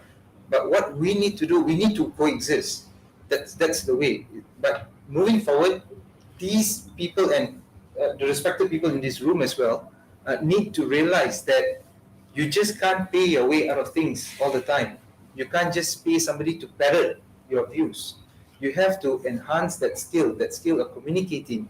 And if you realize that a lot of people, especially in the C-suite and the younger ones, including politicians, and yes, your concern is legit because I personally have received a whole lot of complaints. The elder politicians are so friendly with the media. Shaidan Kasim, for example, brilliant quotes. Tajuddin, as much as we miss him, he's no longer in parliament. But brilliant quotes. You see, what they do in parliament is different. When you meet them personally, brilliant quotes. And he will never be one to say, I tak nak cakap dengan you. Or no comment. You've never heard that from him. Yeah, Tan Kok Wai, DAP, veteran leader, will never say no comment. He'll make time for you. But these traits are missing. Why? Because the younger ones believe that I just need to fulfill my fans on Twitter. You see? In 160 characters. Yeah. So what happens is that I'm not saying it's right. I'm not saying it's wrong. Once again, please, I'm not imposing my views on anyone here. But I'm just saying that these are the realities, real conversations. I think that we need to have this conversation. And Gerard, during an interview, I think it's very important. If anyone is playing the PR role in this room, we need to educate. Whether it's a corporation, whether it's a politician, we need to educate them that look, you need to learn how to talk. I think a lot of us have forgotten how to have a decent conversation. Can you hold your conversation for 5 minutes? Can you look at someone in the eye directly and have a conversation with that person? Can you read body languages? Or do you find yourself at a dinner table, next thing you know, after 5 minutes, everyone's on the phone, pretending to check messages. Look, I get it, if you're making $1 million on your phone every minute, fine by me, but otherwise, there's no reason. So I think another thing that based on data observation, I mean somebody may correct me if I'm wrong. On the previous government or the old governments during the election or even before that, we don't see them very much actively on the social media. They are more active on the mainstream media, like your TV news channel. Like they say, they are very friendly and very approachable, but they are not that loud on the social media compared to the current government. So previously, the government, I think they doesn't have access to the media because there wasn't a government of the day. So the only media that they use is social media to get attention, to get their agenda out. This is what they are fighting for. So I think in the GE, when social media, when the UMR 18, being able to vote, we saw that a lot of comments data for both parties, oppositions and for the political parties. So of course the current governments on the data wise, they have more because they have been used to that media. But for as compared to the previous government, I think they are there, but it's just not as much of conversation being churn out or get the spots on the social media. Yeah, I think that's an important point. I think also to allow media to post those questions to you and not be afraid to be able to address them. There's always a way around it, whether you're using a bridging technique or a hook technique, so on and so forth. Bobby, you had a question. Yeah. Well, yeah. See, media channels, like old school and new, notwithstanding, narratives have been created for the better part of 100 years. They have always been created, and there's always been a way to disseminate a certain narrative. The most poignant of it you can see is in your current education systems, not just in Malaysia, India, where history has been wiped out. So that goes back to 1940s, right? A lot of, for example, Malaysian history is not taught in Malaysian schools, or Indian history where I come from is not taught in Indian schools. We are taught what the British did for the last 300 years, but not what the Indians did for the last 5,000 years. The point is, it's with repetitive approaches towards shaping a narrative, it becomes the local reality. So your responsibility towards disseminating information, data, announcements, or just basic marketing and PR will have to remain within that construct. And we try and get out of the construct is when you start inviting too much trouble. And I think that is where responsible media like yourselves, right? You have a responsibility to communicate it effectively because you can be held accountable. I could take you to court. Which guy who's posted on social media would I take to court? But that is the reality we have to live with, right? So my question here would be is, this being the reality, responsibility or notwithstanding, how do you ensure that the narratives have a logical conclusion and can be both saved and verified? The question is about verifiability of information, not the channels themselves. That's my view, but I would love to hear your thoughts. That's the basis of everything, correct? When you have micro-influencers, once again, I'm not here to dish or not to, please, I understand the different business models. I do know for a fact that even media organizations are reliant on these people. But this is just for conversation's sake, yeah? But yeah, when they go out there, and they make a boo-boo, for example, it's not factual. And then they are threatened with a legal suit, and immediately you see an apology coming back, and then everything is forgotten. And then next thing you know, he's still engaged for other gigs and projects. So the ethics come into play.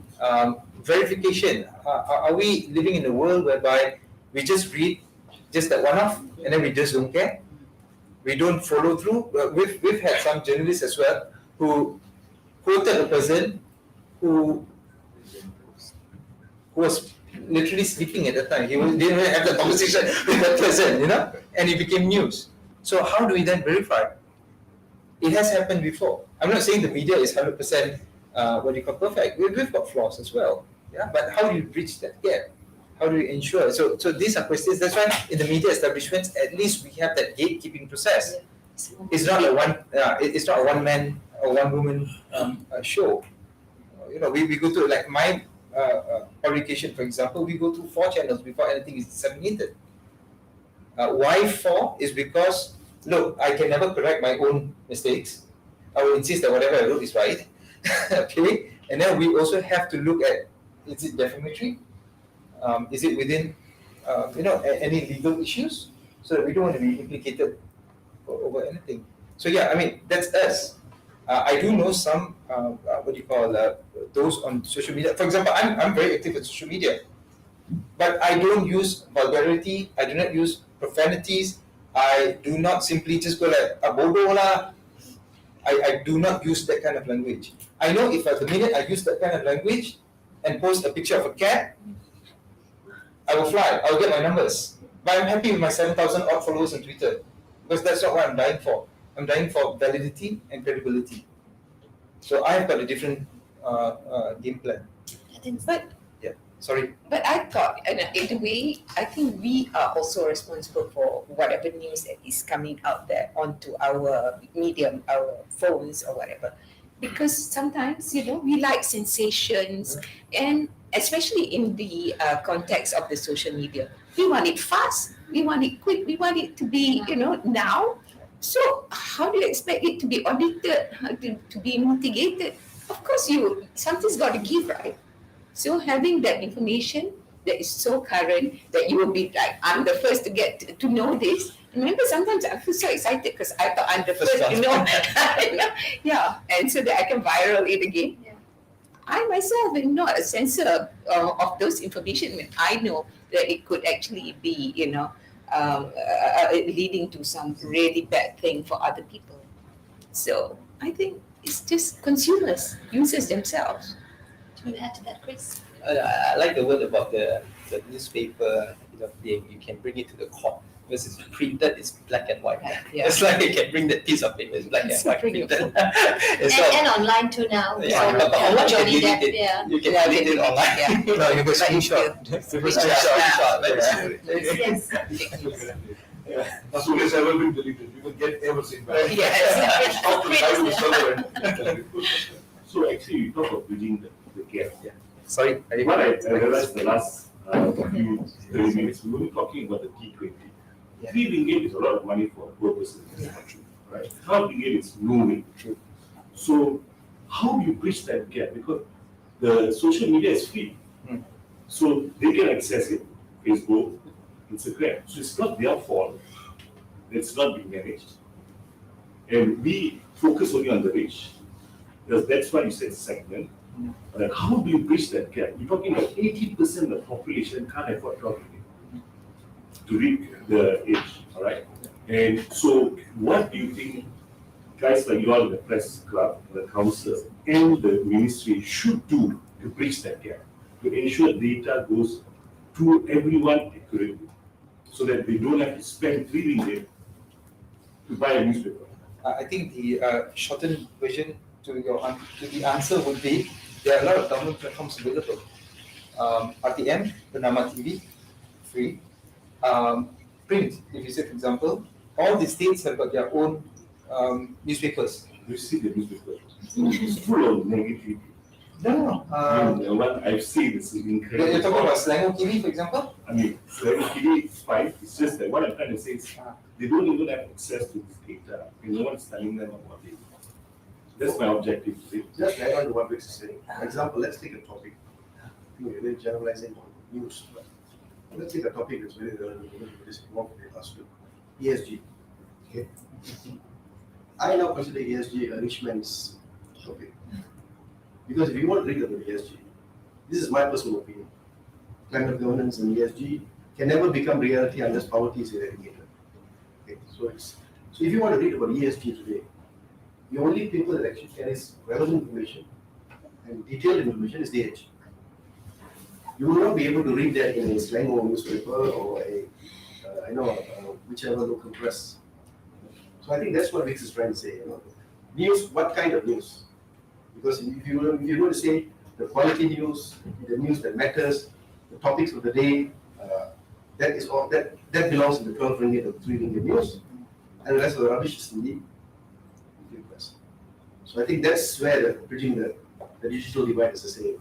How you want to get it, because if for ESG, you're going to get the buy-in from board level all the way to the guy on the street. Somebody might be just burning a fire there because they just can't afford a heater. So it makes a lot of difference. They are also contributing to the entire ecosystem. So I think that's the kind of news. How do you actually get news on that kind of area to the person? I think the onus also lies on the news owner. So, for example, your TV, your radio, your broadcast, but then also your TikTok and also your social media. Edge has their online edge.com, which is free and available to everyone. But you brought up a very good point. Bridging the digital divide, so someone who does not have access to the internet or to gadgets or not coming from that sort of environment. And then the onus is on the media house to have those conversations from grassroots levels and engage with organizations and corporations, which is then again an opportunity for that organization or brand or service to join hands. And that's where I guess the word proactive comes in. So obviously a lot of work that still needs to be done ground up, but it's a two-pronged approach. I'd like to get some closing statements. Chris, I'll start with you. We're going to wrap up the session. How do I close this? So I think in this, in what we are doing data mining on a daily basis, the data is actually ever growing. And I think the needs of us to actually monitor what's being said out there is also very important, especially in the government's ministry right now. Even like right now, when we approach them, especially when the budget, they just approve it. We see a lot of tenders coming up just to monitor the media. So that is actually being very crucial. But one thing I think is that the accessibility to the data. I think we have to look at the audience as well. Because I think I saw one of the Burton Taylor's market research. It was done on the Europe, a bit of an Asian country. One of the research, the key takeaways I see is that the younger generation, who are those are on TikTok or social media, right? They are no longer consuming news because there are three main factors that my key takeaway from that report is that one of it is they find it hard to digest. Reading the news, they find it hard to digest. Two is that somebody that doesn't understand what they read, and three is illiteracy. So I think that has it is somewhat pointing the way that how this younger generation are consuming news. If they are not consuming from the formal kind of channels, they're consuming from social media and come from social media. Who are creating this social media? That anyone can creating content, and they're consuming this kind of content. And this younger generation who consume this kind of contents are the ones shaping our future. So for me, the way I see it, a bit worried, but you show me some optimism there. So I'll be holding to that. I hope so, because I'm tired of being compared to. We all grew up with Reader's Digest and National Geographic, right? I'm 21, by the way. But when my son comes up to me and says like, "Oh, Jacob Feather is the best." Have you heard of Jacob Feather? Yeah, go on YouTube, that is your own. Jacob Feather is like the big thing. He owns this rich kid who owns a whole lot of pets and animals in I think California or something like that. And yeah, he's like he apparently calls himself an expert in animals. So what happens to all the scientists and all the... So yeah. Anyway, Interesting. yeah, anyway. So the way information news in that category is being consumed and digested is also different. Look, at the end of the day, it boils down to us. Are we going to allow people with zero credibility? Are we going to allow people? Are we going to judge people just because they have got X amount of numbers or heads to dictate the narratives? I mean, it will work today for sure, but will it work in the long run? Or are we not bothered because as a politician, I'm only here for 5 years. As a CEO, I'm only going to be here for 2-3 years max, and then I'm not going to bother. So I think these are very hard pressing questions that we've got to ask ourselves. Thanks for that. Datin, I'll let you close this. Yeah, probably I would be looking at the angle in terms of the social media from the angle of business. Before, when it comes to the print media, putting an ad in the newspaper will always depend on the popularity or the readership rates of that media before, especially the mainstream media. Yeah. The newspaper is in readership, viewership in the context of the what they call that TVs or radio listenership and all that. But now, social media, I think, is so relevant. There's about 56% of Malaysians, based on the 2020 statistics from MDEC, I think, that uses that use the social media to promote their products. That's substantial. And 39% actually use the social media as a platform to market their products, to sell the product. I think and I think Malaysians are really good at this. If anything, I think MDEC did a good job of actually nurturing and hand-holding these SMEs. They're not even SMEs for the micro entrepreneurs, selling the keropok leko in Kelantan and all that, and they're now they can't even use the keyboards. But MDEC did a good job where they actually train about a few 100,000 of these micro entrepreneurs, and actually now they are on Facebook, they're on Instagram, and I think this is something that we should actually e-commerce in Malaysia. I think it's really good. It's thriving. It contributes almost to about more than 25% of the GDP. That's right. I think those things are what I think we should also be looking at. I'm not saying journalism is great for content, but but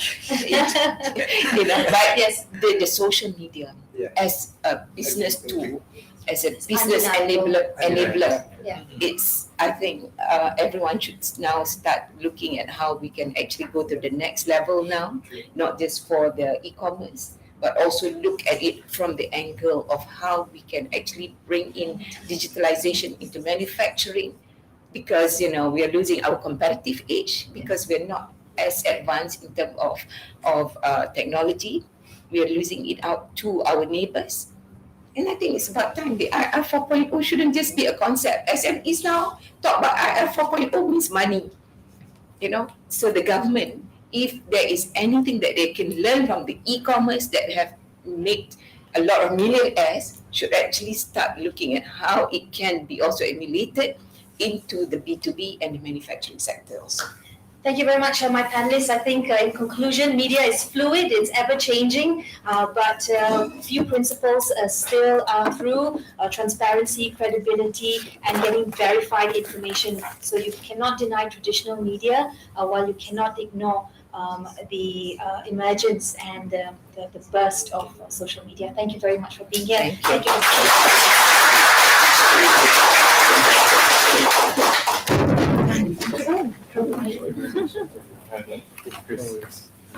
Thank you. Thank you very much for being photo. So we can get in front just so that the line doesn't.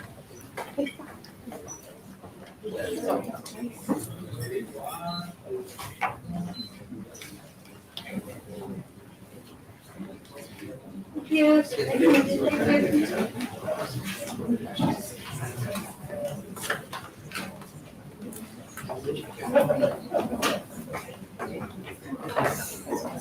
Thank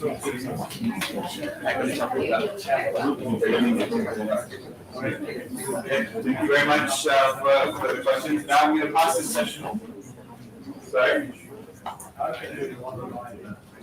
We're starting here. So we'll get straight into the next session. I'm going to hand it over to Lizana to move things forward.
ready to get started on the next session.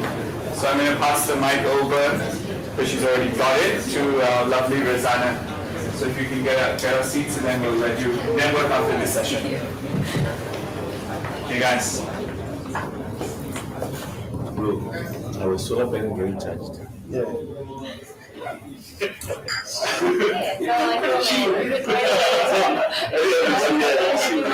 Reflection, So we're getting charged up here. Okay, so here we are. So we'll continue our conversation around the evolving nature of the digital threat matrix. And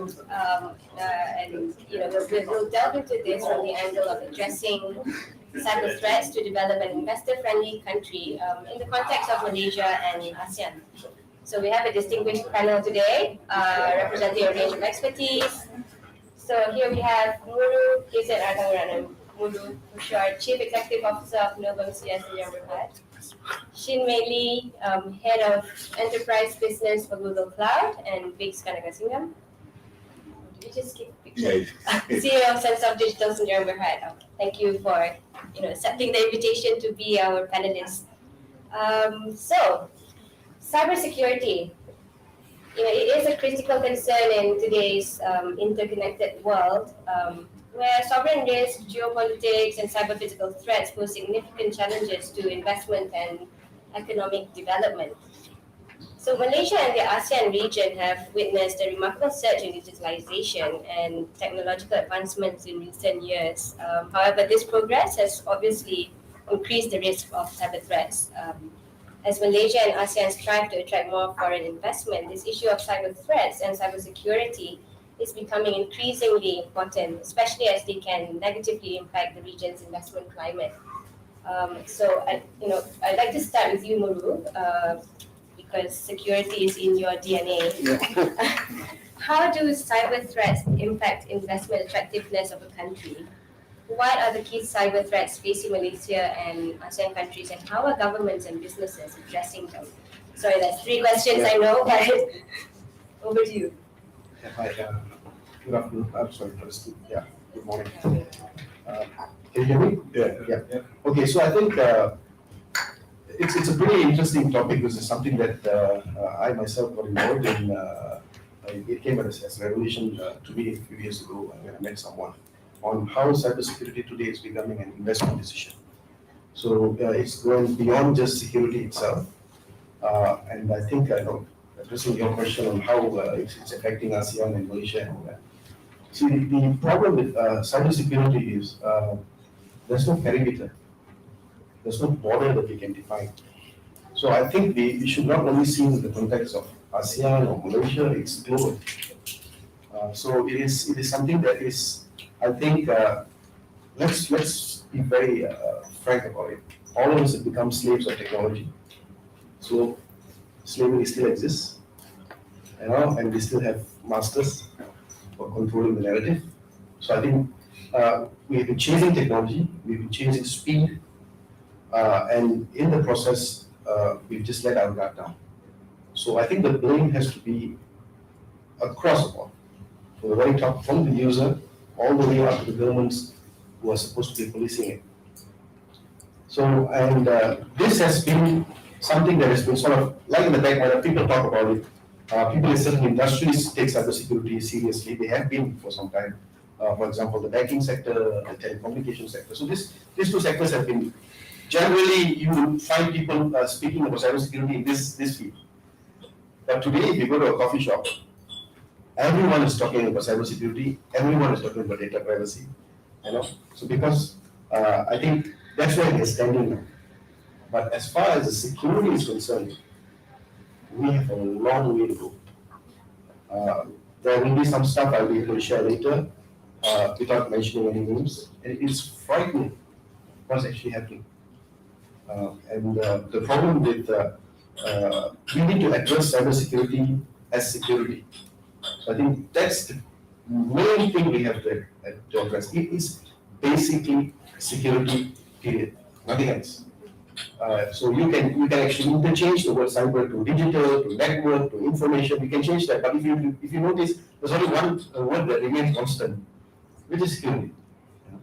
So and because it's becoming an investment decision today, okay, and I tell this from first-hand experience. I attended an event organized by a chamber, and during the time, we had a speaker from InvestCare, which is one of the investment bodies, and he actually approached me and told me, he said, I handle the European sector.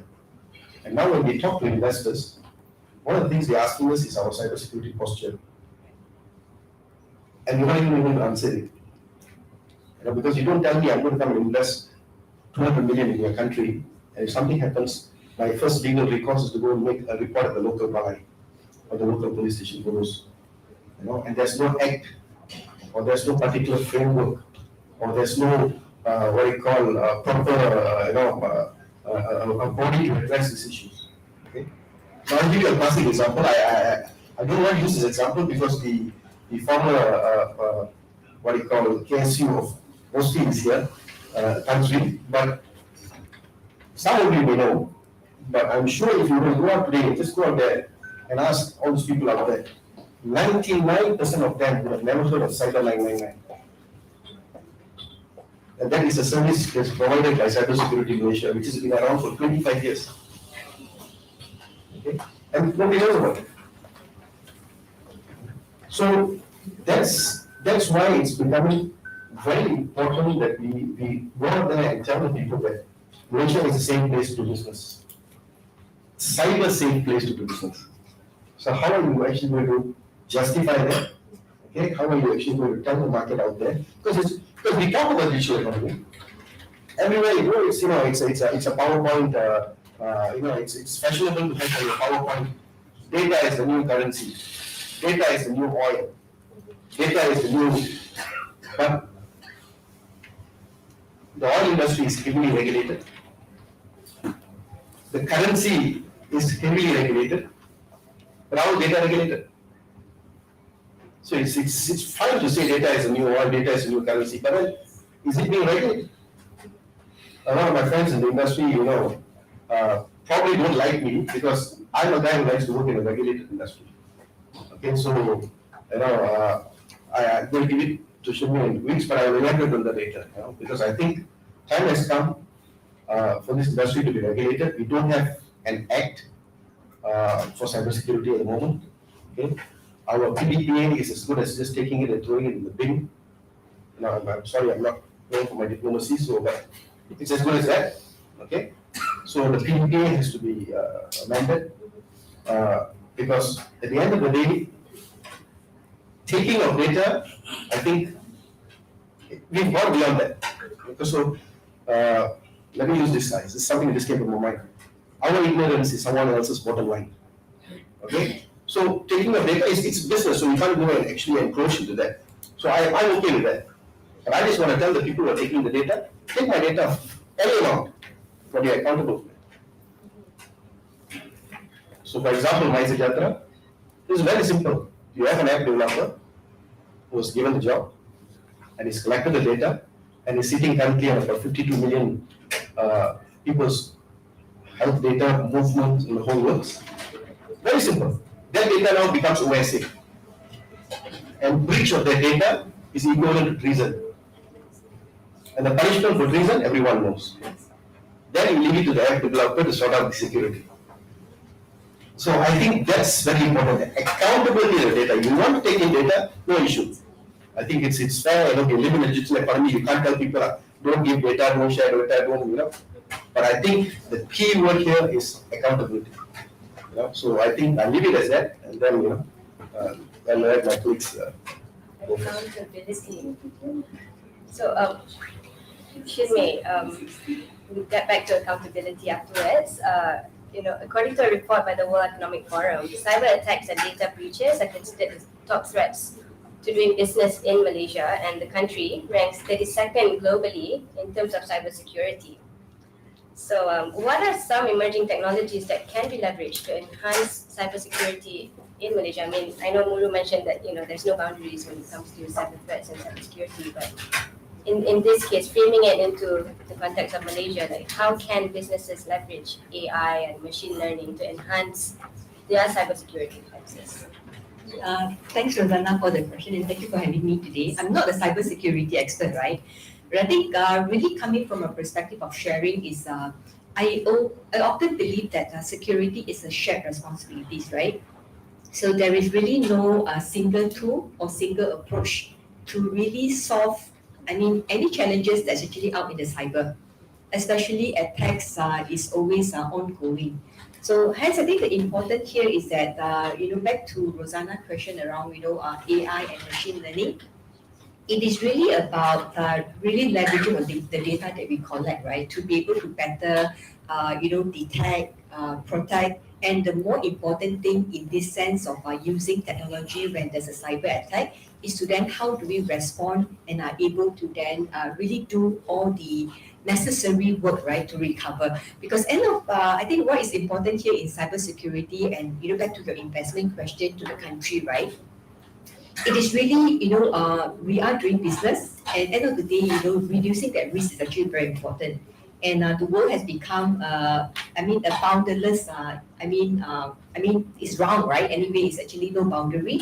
So hence, I think really complying to a lot of, the different regulation, the different way consumer and user are seeing how they should be protected is actually very important, right? So I think, really AI and ML for me is just how do we really leverage on data to better react to certain situations so that, human intelligence still is needed to solve problems, right? Because I think machine cannot solve everything. And I think to the, panel earlier, there was a question about, AI can do this and do that, right? But AI is not to replace human, right? AI is actually to make human more intelligent because we have an organic intelligence that machine will never be able to replace, and machine are just doing the repetitive work, right? Like ChatGPT that we all talk about. Yeah.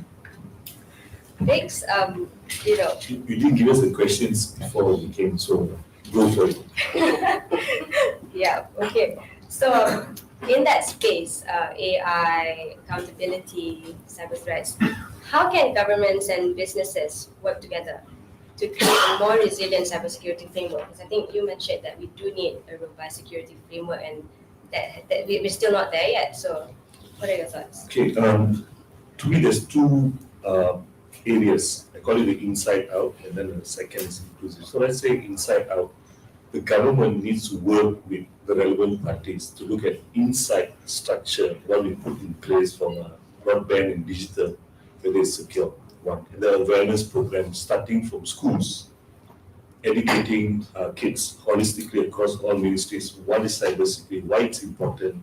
Don't put what I makan kat mana, what I did, put on Facebook, what I do, that kind of thing. So we need to educate them, which will relate back to how you manage data on the social media. That's one. Then the outside part of the nation, we need to protect our nation from outside defense, outside challenges. So data coming through from overseas, our gateways, and how we protect our internet. Super important. I also like to say it's also not only from cyber security, but also from the military defense. There's a lot of communication done through certain frequencies that we don't see, and it's coming through. There are a lot of areas in the nation, there are hackers, for them it's home ground. They come from overseas, they sit in a certain area, good broadband, and they're hacking us and we don't know, right? So a lot of things we need to actually secure inside and out for the nation. When I say inclusive, we need to start looking at Southeast Asia. We must remember, we have an issue in Myanmar, all right? We cannot be living in denial, all right? So I think all government leaders should come together and say we need to control Southeast Asia and manage Southeast Asia, because if we do not take care of Myanmar, they will become the home ground for the next, what happens in Eastern Europe, where all hackers, cybersecurity issues will start to propagate from there, and they will start attacking Southeast Asia, where there's the weakest point. Because the government is not strong and easily be influenced by money.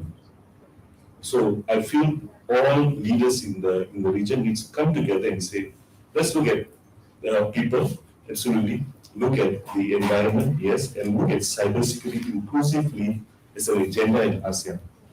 That's what I would hope they do. Okay. Well, yeah.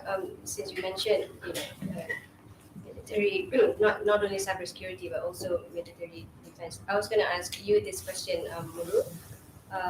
How can businesses in Malaysia and ASEAN, Southeast Asia, be better prepared for cyber physical threats and ensure that their supply chains, global supply chains, remain secure and resilient for their in the face of cyber threats?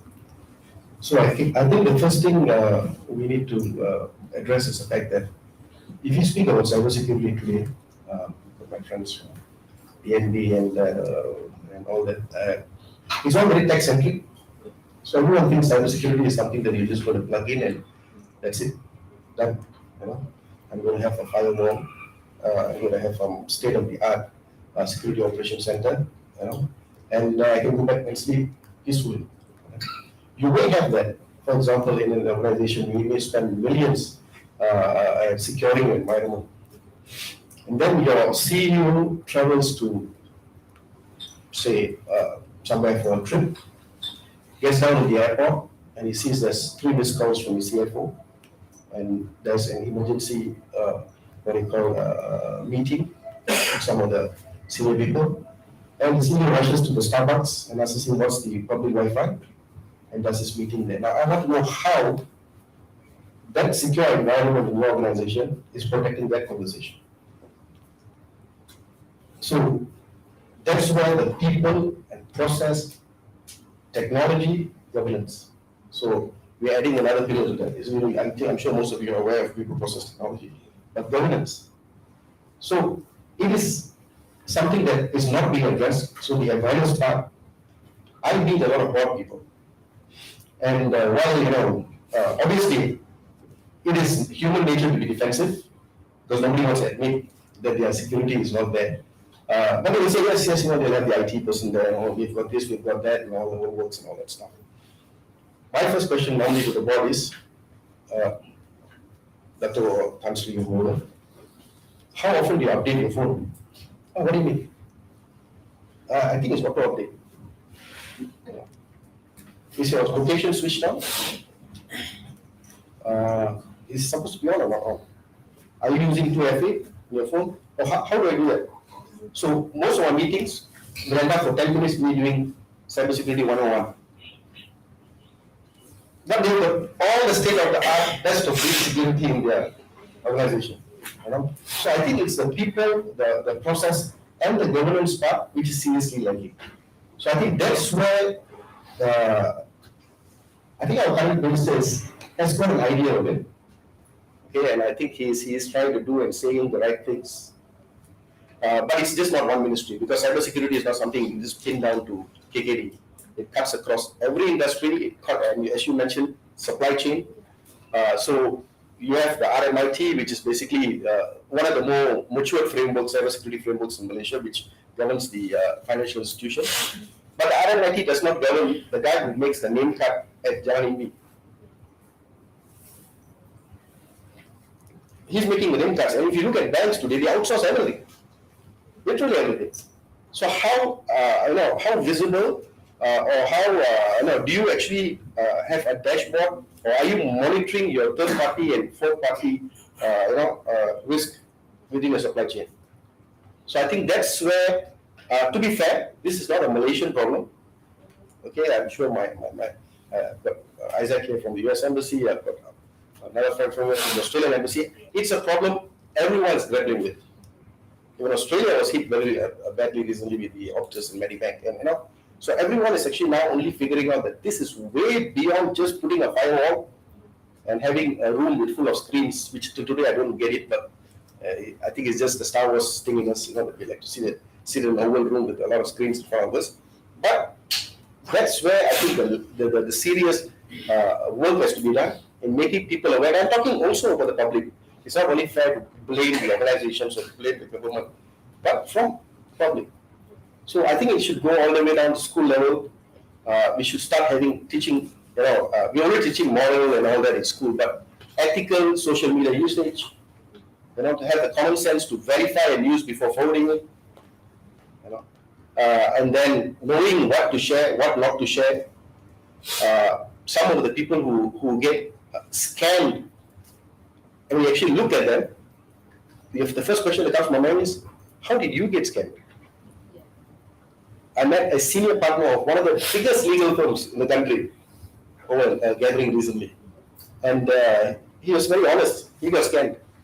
And he was telling me, I felt more than the money, I felt so embarrassed being a senior lawyer that I actually fell for that. So I think that is where the big gap is as far as cybersecurity is concerned, because the tech space is so crowded. It all depends on how much you can afford. Do you want the best of breed? Do you want the second best? You want the third best? But I think if we do not get the people and the process and the governance part in order, we have a long way to go. Okay, and that is something that is, for me personally, is moving way too slow. Way too slow. So I think cyber warfare is a reality. Obviously, the new terms are cyber resilience, cyber hygiene. So what I'm talking about, people being aware is cyber hygiene. And now, cyber diplomacy. Again, we have to define as Malaysia, because my definition of what is critical and what is non-critical may be different from my neighbor. So we have to define for us what is critical. Because cyber diplomacy is another area that's going to be spoken about, in the near future. So I think that's where I think we need to really sit down and take a pause or take stock. I think that's the right word I would use. Take stock and say, hello, hold on, what are we doing here? If not, it's just going to be spending $50 million and later you get hacked. So it doesn't make sense. So I think that's my take on it. Yeah. Well, Shinmei, maybe you might want to add on, what about Google Cloud? Like how is Google, playing a role in educating or creating awareness on cybersecurity? If Yeah, I think, thanks, Rosanna. I think maybe to really elaborate from what Guru mentioned, right? So I think critically, again, right, I wanted to emphasize that, security is really a shared responsibilities, right? And then it is not just a function of a CISO or a security team. It is important to ensure that, every process that we actually do in organization is actually, properly done from a security aspect. Since I'm actually representing Google Cloud, here is a bit of hard selling a bit, right? So in Google, what we believe is not just Google, right? So I believe that you have seen maybe the Netflix series called Hacking Google. No? They'll be watching today. Okay. So I don't get any, royalty from that, right? But I think, that is actually a show to not to publicize that, Google will never be hacked, right? We are being hacked badly in 2009. That was also, when we realized that, a lot of things that we need to do, right, to really protect not just our organization, but the user whom are using our services. Because today, we have more than 11 products that has more than 1 billion users. So that actually sees that requirement. So from a Google Cloud perspective, what we believe is always a zero trust policy, right? So when we say zero trust is that when I trust my phone, my phone might get, something terribly bad will happen to my phone, right? So I think from software, network to your hardware to any configuration, it might have an entry point for actors who wants to do something bad to your organization. So that's actually went back to what Muru mentioned, right? It is really an awareness. So in Google itself, while we have push notification for us to update our software, our application, things like that, but what really works for me is really the awareness, right? So we are being, I wouldn't say forced, right? That's actually a very, very strong word. Like we are being encouraged to go through a yearly renewal of certain certification. Although, people that has been in the company for decades, they might be repeating that training for like 10 times, right? But then, I think the training has been enhanced every now and then to put in, I think, new, information that, it stick in your mind, right? Because I think it's actually animated. It's not just reading a bunch of material. So then you then understand critically why security, like, not talking in the public about certain company information is important of, not just information disclosed, right? But then how do you expose or can expose your organization to certain threat that is not invited? Right. So I think from a perspective is that, the detect, protect, and also, the remediation. So that's actually when we also have a complete suite of product. But again, it's actually back on the fundamental, right? What is the foundation an organization wanted to set from, a protection against cyber attack and also actors? Right, so this means for companies, for businesses, they do need to, include these considerations in, in their DNA, like their business development and their risk management. Big, so share some thoughts, maybe. So there's a need now. Yes, I think it's Okay, so let me say this. So when it comes to cybersecurity to any company or SMEs, it's like selling insurance. You don't tell them that you need cybersecurity framework, you need cybersecurity solution in place. They don't understand. For them, it's like, I don't have a problem. Show me the business case. If I implement a cybersecurity solution, am I going to save money and make money? Only when they get impacted, they say, hey, I'm broke. I think I need to see. Right? So when we go in and discuss to every organization, cybersecurity is secondary to that. When it comes to budget, secondary. It's about the margins and the cost. So when we sell a solution, it's always about a business case. So it's a very tough exercise. Within my organization, all my clients, most of our sets of clients are government agencies. They are looking into it, like what Lulu said. And I would say we're not far behind compared to other countries. We may be ranked 34. There are a lot of activities within the countries being pushed through. Even when we look at the 4G deployment network, even 5G deployment network, they talk about cybersecurity. Because 5G infrastructure, there are more base stations across the nation that's required. I think that's only 2025, 2030. There are more data coming through, so you need cybersecurity. I believe the future is going to be, you will have a PCI index, or PCI, the Personal Cybersecurity Index. The future will be like that. So you'll be measured. You'll be hired. Based on that, you'll be given a loan based on that. Like you got a credit index, I think the future is going to be like that. Same with ESG, we talked about it. There will be an ESG index to your company, to an individual, carbon footprint. I have less carbon footprint, so less water, less shampoo. You don't have to worry about it. But when it comes to cybersecurity, I think the future is that everyone of us will be carrying a PCI number. Therefore, we'll be conscious of all our activities. Businesses are somewhat prepared, for this future, but it seems that people on the ground are not quite, there yet in terms of awareness. So how do we match these two and get them all up to speed? I think it requires everyone to play a part. It starts from individuals. That's why I'm pushing for PCI number, because then you are conscious of it. Then it starts from government and enterprise. We must not just depend on government. We need enterprises to step up. We need communities to step up. So you bring everyone together. Everyone else are part of citizens. We're not just government or enterprise. So we need to bring everyone together, create awareness, create the importance of KPI. So government agencies, everyone must carry a KPI for cybersecurity. So 10% of its KPI is cybersecurity. All right. So I want to know what you're doing about cybersecurity. So that goes down all the way to education also, because companies and even companies that apply for loans, banks must say, tell me your cybersecurity program and tell me what's your KPI, what's your measurement. So this is, tying to the ESG question as Yeah, well, like yes. social. Because ESG, if you look at environment, social, and governance actually covers cybersecurity a lot. So it's very important we actually incorporate all that together. You don't look at it as silo, it's all together. I mean, at the end of the day, a simple thing I ask the guys, are you doing the right thing? If you're not doing the right thing, then ask yourself, why are we in this space and what we're doing that? So, same thing. Good. I think I'm not doing the right thing by not asking the floor Okay. if anyone has questions. Okay. Before you do, I just want to proceed. I asked you about businesses are really small. I think that's, I need to qualify that because it's only certain businesses that are ready. So as I said, mentioned earlier, it's the telcos, the banks, and all that stuff. But people need to realize that cybersecurity cuts across everything.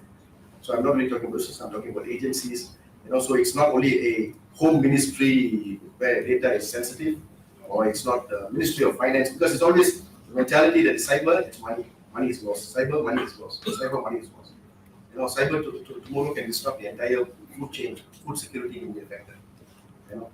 Imagine dissemination of funds for flood victims. If that system is, and the flood victims need money now.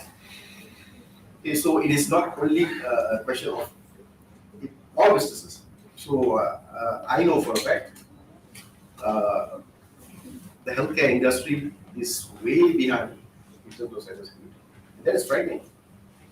Okay, so I'm sure that none of us want our healthcare data to be out there. Okay, so that's one industry that is now only waking up and starting to realize that, hello. Okay. So even the question of whether private health data can actually sit in cloud, private, public, hybrid, is itself a gray area. So where the data is supposed to reside. So I think if you're talking about businesses, I like to just qualify and say certain businesses, but there's still an anomaly. I just want to ask, I know there's some guys here from DMV, but why is the line so bad? That's not really, no, you can't complain because the mic's a problem. But the question for me is, we talk about the positive side of 5G and the entire, okay, now we can download 5 times faster or 100 times faster, I'm not sure what it is. But are we going to be, and you talked about Myanmar being a criminal destination almost, because we roll out a very good 5G, are we going to be a better place for criminals to operate as well in this cyber digital criminal space? What are we talking about here? Definitely, I'm sure friends will agree there, because if it's faster for you, it's also faster for them. So that's the constant battle. I think that's where the good work is being done. There's constantly the layers being created, and so that's definite. I think that's something which it's definitely going to escalate. That's my personal opinion. It's definitely going to escalate. Number one, because of the speed that are available. Number one. Number two, the hackers they also know that there is a window of opportunity for them. So if they look at their attack space, if they look at nations, for example, they know, okay, for example, in Malaysia, where do you stand in terms of the cybersecurity posture? What is being done? Okay, we are working on an ACTA cybersecurity. How long is that going to take? Probably 1.5 to 2 years. So you're giving the hacker the window of opportunity. So if you actually look at the trends, ransomware and all that, it used to be very small amounts. Something, you just read about it in the 10th page, 12th page, or in some, hacker news or something like that. Today they're becoming very bold. They're going for big numbers. For a very simple reason that a criminal is a criminal in whichever space he is operating, whether it's the physical space or digital space. When I steal the first 10 ringgit, I'm nervous. I want to stay below the radar. But the minute I know I can get away with that a couple of times, then I'll escalate to 100 ringgit. Then I'll go for the big one. Because I know, hey, this is big. So I think they see a window of opportunity, and I think 5G is going to be actually an enabler for them. Okay, but I think the powers to be and the people involved are obviously also aware of that. They're also taking all the necessary precautions. But it's there's no silver bullet for cybersecurity. But the fact is, the bad guys are always ahead because they only focus on one thing. Okay, so if you take DNB for example, they have multiple things to concentrate on. So cyber is probably just an important element, but they've got deliver the towers, they've got to make sure the lines are there, they've got to negotiate with the what they call the telco operators, which they come on board, and at the same time play politics. So they've got the whole thing to do. So there's a whole, whereas the hacker is very focused. So we can't compete with the hacker. All we can do is stay as close as possible. Number one. Number two, have the mentality of, I'm going to get hacked. Am I ready? So it's like saying, I'm never going to get COVID. Instead of that, it's better to just say, okay, what am I going to do? Make sure that if I get it, I'm strong enough to withstand it. Okay, have the mentality of, I'm going to get COVID. Just have the mentality that I'm going to get hacked. Now, if you're going to get hacked, you already have a playbook. And in playbook, obviously all these things come in, including your media management and crisis management. Because that's one of the key areas for cyber breaches today. Because cyber is reputation and egos. Okay, so how do you actually manage the media? You know, you will go in a denial mode and then only accept it when everyone in the coffee shop already knows you were hacked 3 weeks ago. So I think it is definitely going to be an enabler, and I am very, very sure, I'm going to come on and just say it is going to escalate. Can I jump in? The favorite topic, 5G. I think I slightly contradict what you said, because what DNB is doing is just providing radio access. So everyone gets confused what DNB is doing. So 5G predominantly for the next 3 to 5 years will be a B2B game. No one is going to buy a 5G phone because they want to download a movie in 3 seconds. You're not going to watch the movie in 3 seconds. Right? You're going to watch it for 2 hours. Right? So you're not going to spend money. It's going to be a B2B game. It's going to be very focused on industry 4.0. Like I'm saying earlier. And it's going to be focused in certain industries. Right? And they will build their own private network. These private networks are not built by DNB. It's built by the mobile operators using radio access network provided by DNB. Right? So when you build a private network, you need to build edge computing, you need to build an edge data center. You really go down to the details, and those edge data centers need to be cyber secure. Right? And there are hybrid models, and there are private networks, and there are many, many models out there for 5G. Right? So you look at ports, airports, manufacturing, they will demand 5G, even healthcare, autonomous robots, kind of thing. Don't come and tell me I want 5G in Kampong. Nobody needs 5G in Kampong. Right? This doesn't make sense. Right? And so when it comes to cybersecurity, I think the client is deploying it, needs to look at the infrastructure, who are the players, look from a hardware, software perspective and connectivity. Right? That's where 5G brings in the connectivity. Then you've got a software and hardware. So I like to put this in on the record that don't look at DNB as a complete solution. They're not doing that. I think that's what the market is confused what they're doing. The mobile operators are responsible to go and provide the solutions end to end and to support the 5G agenda for the country.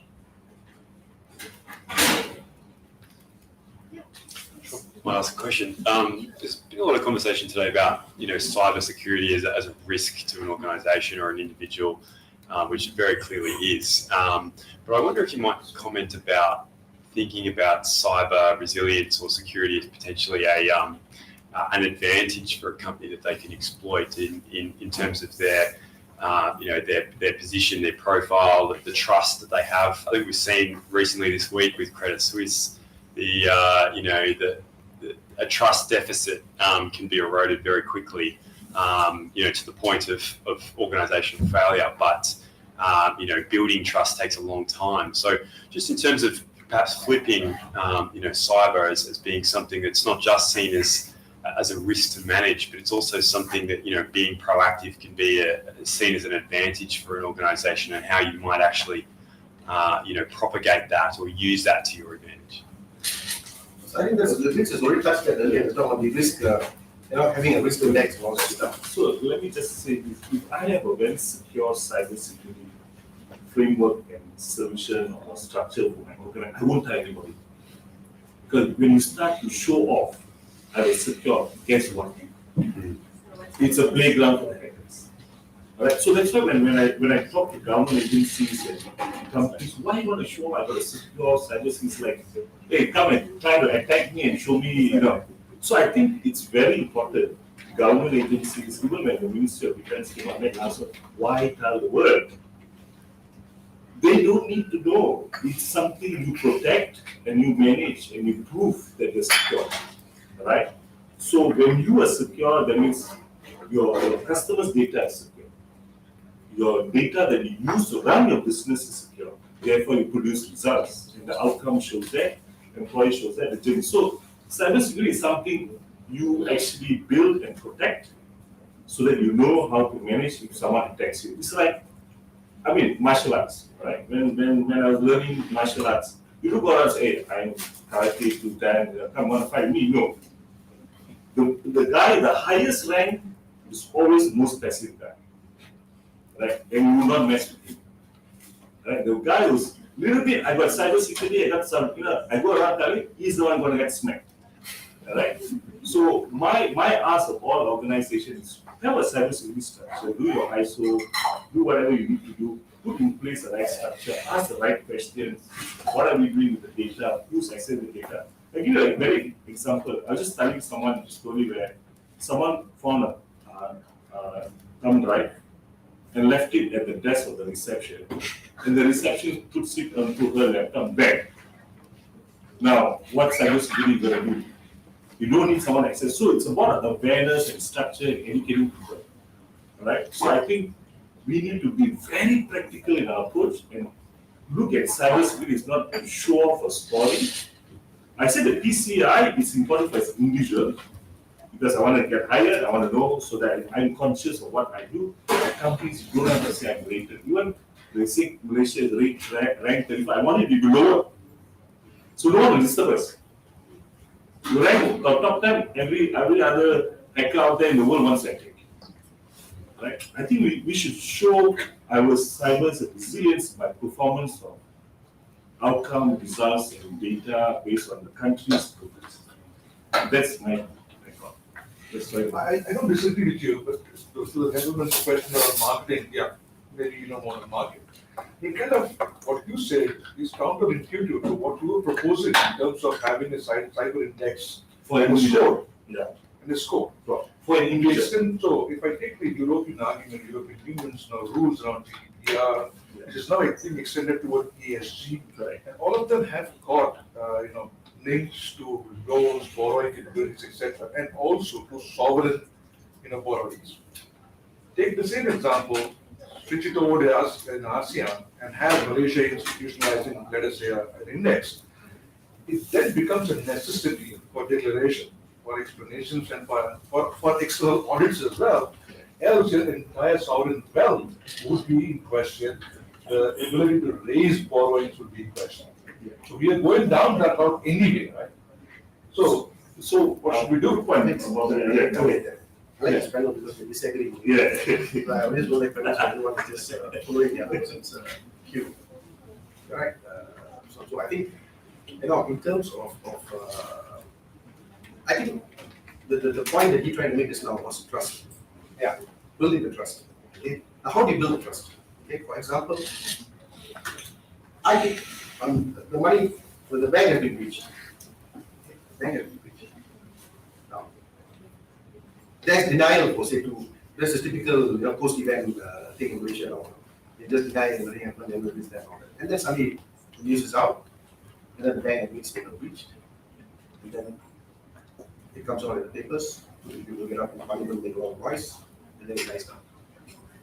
That's not how you build trust. How do you build trust is basically the bank coming out and saying you were breached. Okay? And coming out tomorrow with an SMS or with a circular to all their customers and saying, please do the following to secure the systems. And then we have some few cyber hygiene. That builds trust. Because if you want to say that you're not going to get hacked, it's not going to happen. So I think that's where the scoring, is actually you becoming a conscious data handler. Because you are a person who's in the banking sector, but you are willing to accept that you are going to get breached. You may get breached, and this is how you're going to respond. You're responding, you're handling it, you're securing, apologies, please do this. So I think that is the kind of scoring we're looking at. Like what I was saying earlier, an investor coming in and telling me, okay, if I get breached, what do I do? Okay, you've got to go to the local police station in your area. You've got to make a police report. Okay, you go to the police report, the guy will ask you, tempat kejadian, place of incident, awan. Jalan awan, awan. So that is where I think we need to be very, very, that's how you need to build the trust. So you need to tell the investor, this is what we have in place. Okay, this is how, what you call, we are on the business of securing your data. But this is the environment or the ecosystem that has been created here in Malaysia.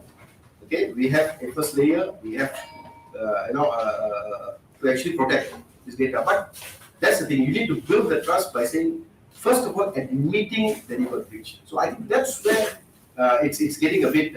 I like what Optus did. You know, they got breached, they accepted it. Next day they came out. I saw the thing. They came out with 10 steps where everyone should. We don't get that yet. You feel embarrassed when you get. We don't get that yet. We don't get that. Because people just want to know. Okay. No, at least you're making the customer a bit happy. So okay, fine, it's happened. Okay, I'm supposed to do this. Well, it's also in a way my fault. I didn't actually do it. I downloaded a pirated antivirus software. So I didn't actually go to a safe VPN and actually do my banking transaction. So stuff like that. So I think that's the trust thing that you need to give a confidence. So like GDPR and all that. So GDPR is directly tied to the PDP I was telling you earlier. Obviously now if you do business with Europe, you are, but in Malaysia, currently our PDPA, for those who don't know, only what you call applies to for commercial transactions.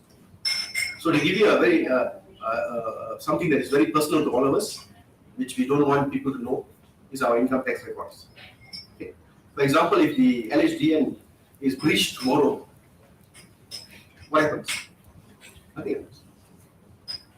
Because they don't fall under the purview of the PDPA. Okay.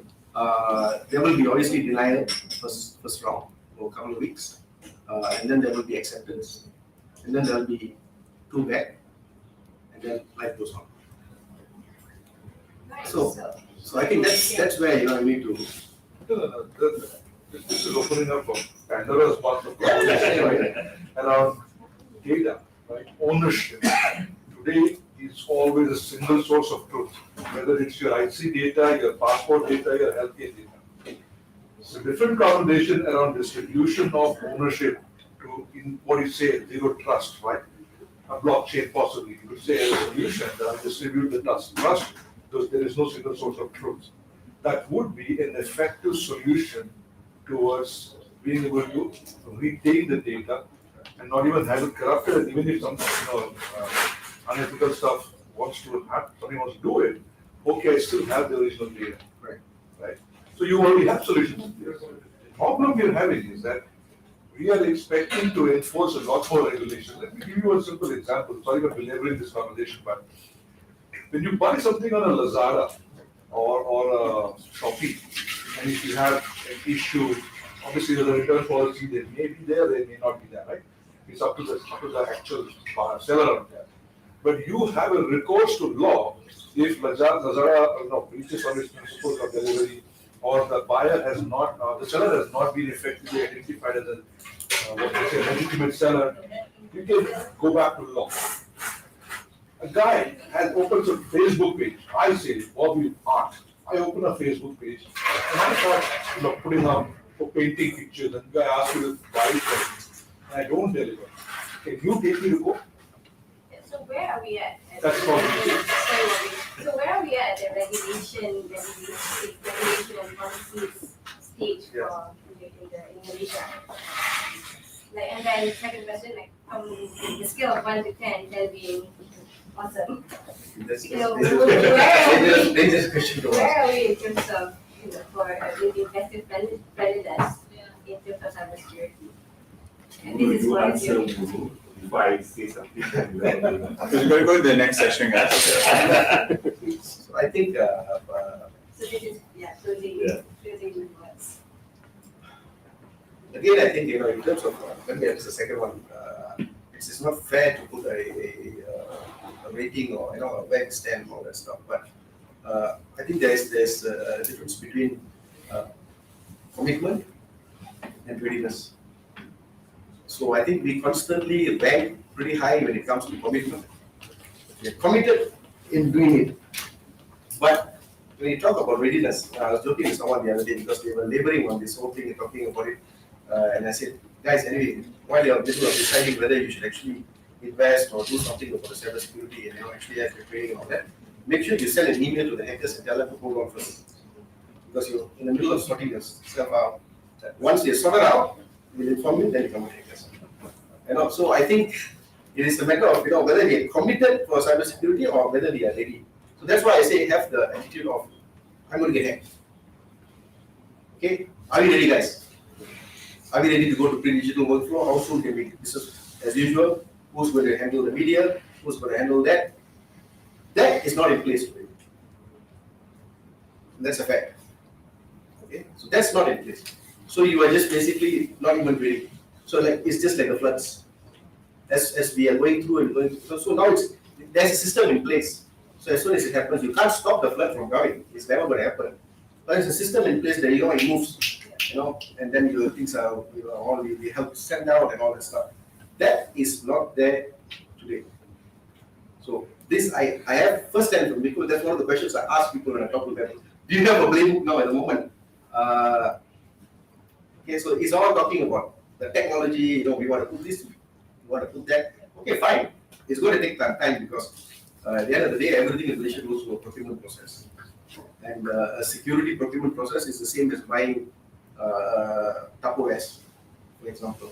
Okay, you follow the same standard SOP. So you still got to go there, pre-quotations, all that. So while you're doing all that, just make sure you inform the hackers that you're in the middle of sorting out yourself. So I think that's the readiness, the commitment part. I think the statistics are out there where our agency stands and all that. But readiness, let's just say below 5. Below 5.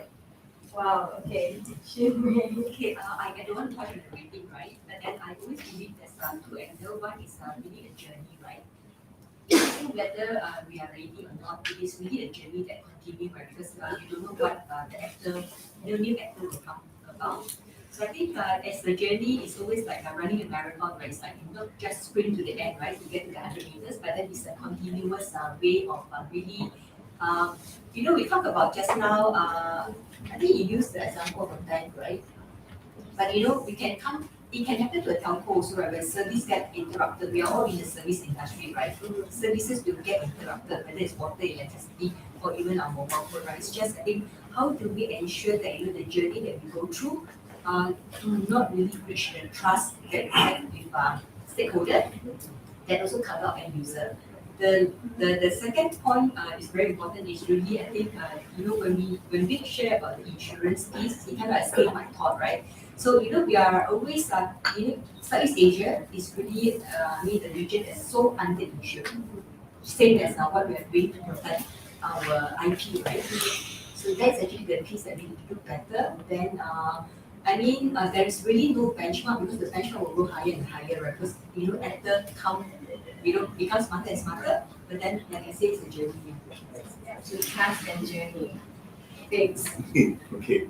I think for me, I can't put a number to this one, right? To be fair, I shouldn't put a number because you need data to measure something like that. I think for me, every company, organization should take cybersecurity seriously. So I have a simple saying, just having the data in digital space. Data is potential power. Data in action is power. So if your company has data moving and is creating power, you need to make sure it's secure. Right? If you go back to the transportation industry, when cars were manufactured in the beginning, there were no safety belts. Insurance was not there.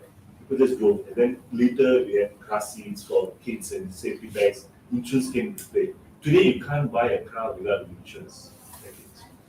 I think every company needs to look at cybersecurity as like having an insurance. Do the ISO 27000, do whatever you need to do all those things so make sure you're secure and do what's right for the company, the people, and the customers. Right? And I think the biggest issue with cybersecurity for any company, one word is greed. The owners of companies, shareholders, don't want to spend money because they want to make more money. Right? They want to increase their margins. They don't want to educate their employees what cybersecurity is hard. That's not important. I'd rather make more margins and reduce my costs. Right? So I think the way to look at cybersecurity is you need to look at greed. The companies have very high margins and they're very profitable. I will question them. Show me a cybersecurity framework and structure. What do you do? Right. That's right. Well, yeah, I mean, I think it's a tad bit worrying when the experts say they didn't want to put a number to it, but the fact that we're here with the experts and with you in the room, I think, we are an investor-friendly country in terms of cybersecurity because we are on this journey. So I think with that, I'll pass it on to the next session. So thank you so much for listening.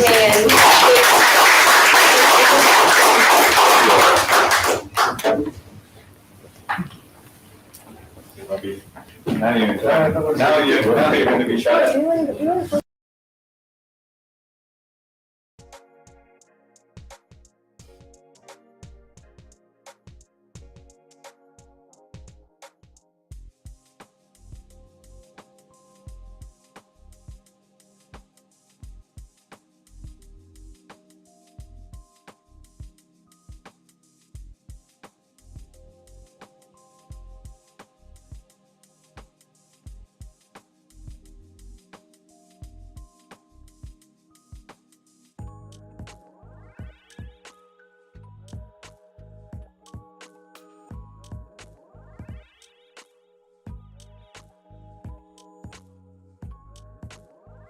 Varanasi, a good friend and a member also of the Malaysia Australia Business Council. Over to Bobby, come and join us.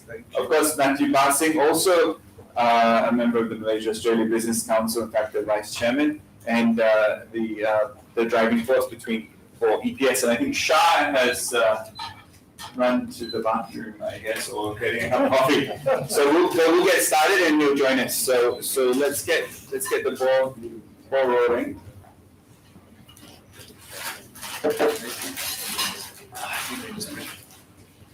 Know that mic's not working.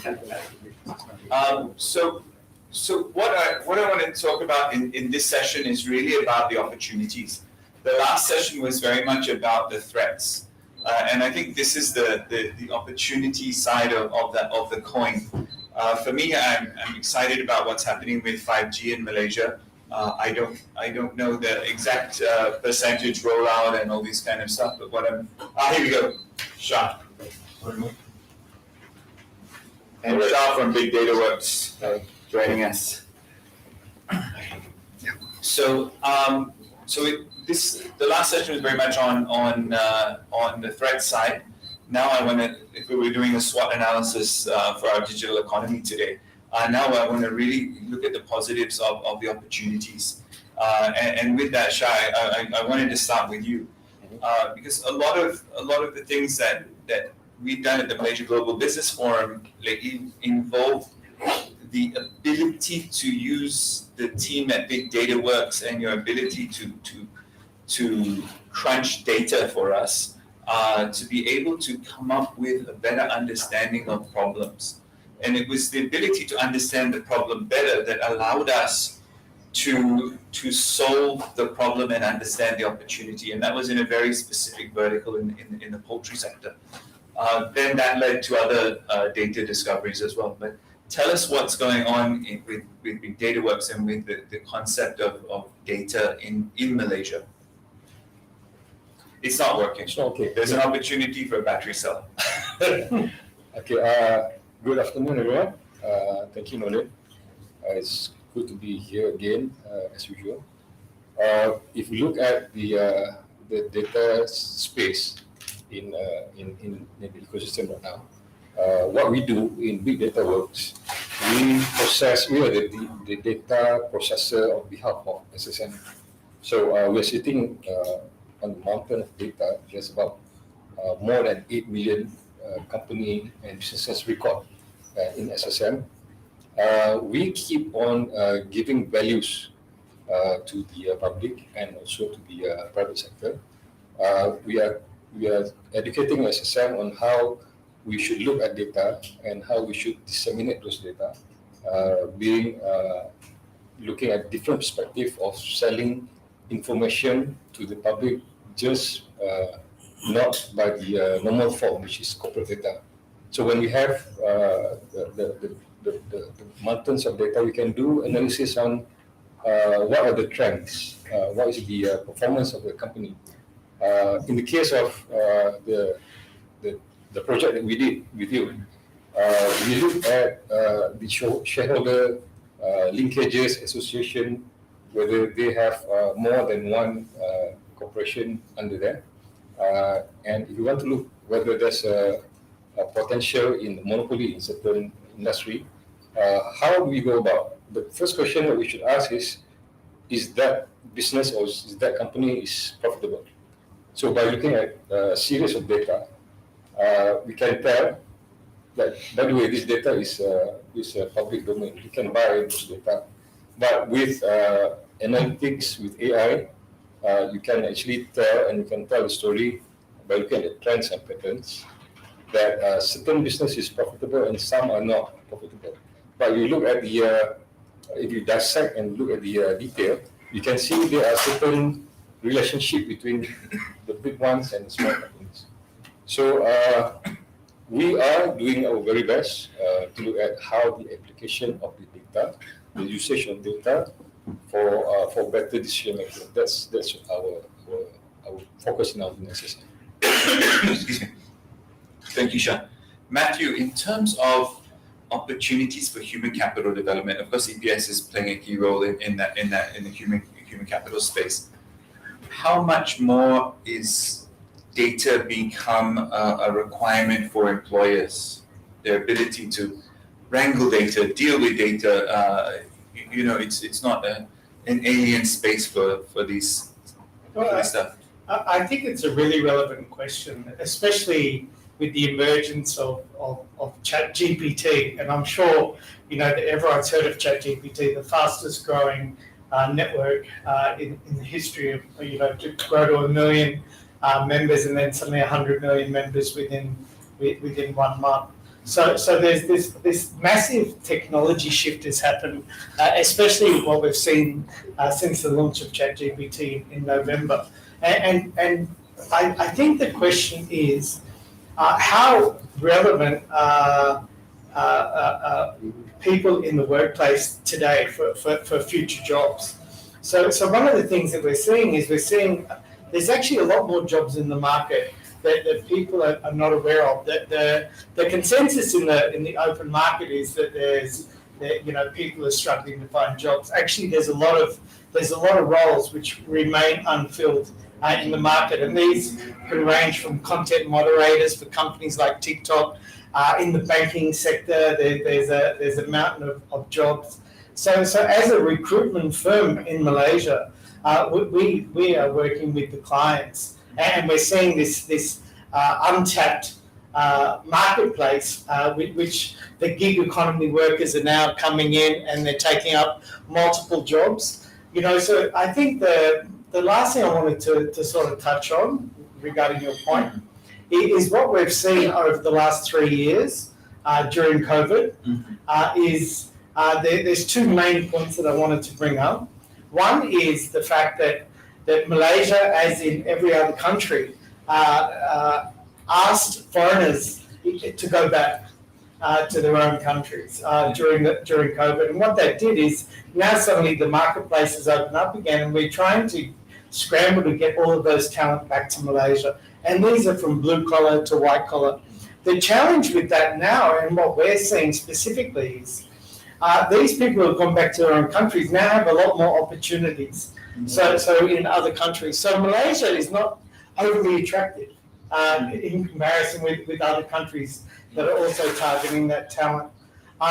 What we've seen as a trend is companies have adopted remote working and virtual working over the last 3 years. And when they're attracting these global talents to come back to Malaysia, they're remaining flexible. So they're allowing, like we see a huge demand for language. So Korean, Japanese, and Chinese languages.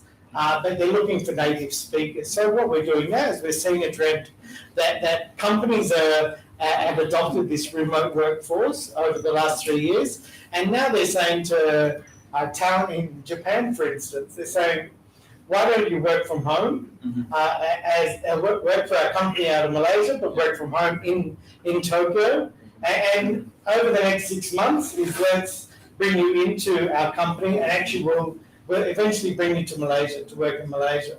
So that's the biggest trend that we've seen, which has been brought out of the pandemic. All right, brilliant.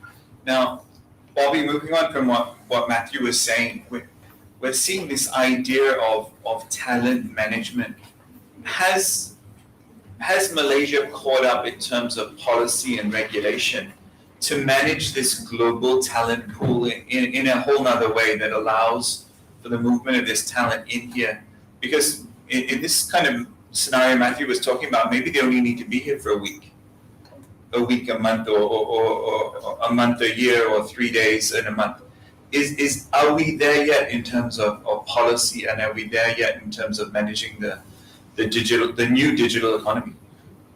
I think it's probably the wrong question to look at. All right. The industry is referring to the contact center industry. It's just about 60,000 jobs in this country. Because of the pandemic issues that people couldn't travel, but customer service had to continue. All these multilingual hubs, which Malaysia had marketed as a hub, right, for a lot of companies to come and set up in Malaysia to serve the region. People couldn't travel. So yeah, you need the Japanese, you need the Korean, you need the Khmer, the Thai, all of them to sit in their homes and work. But technology allowed it. Now it has become a part and parcel of the business model in itself.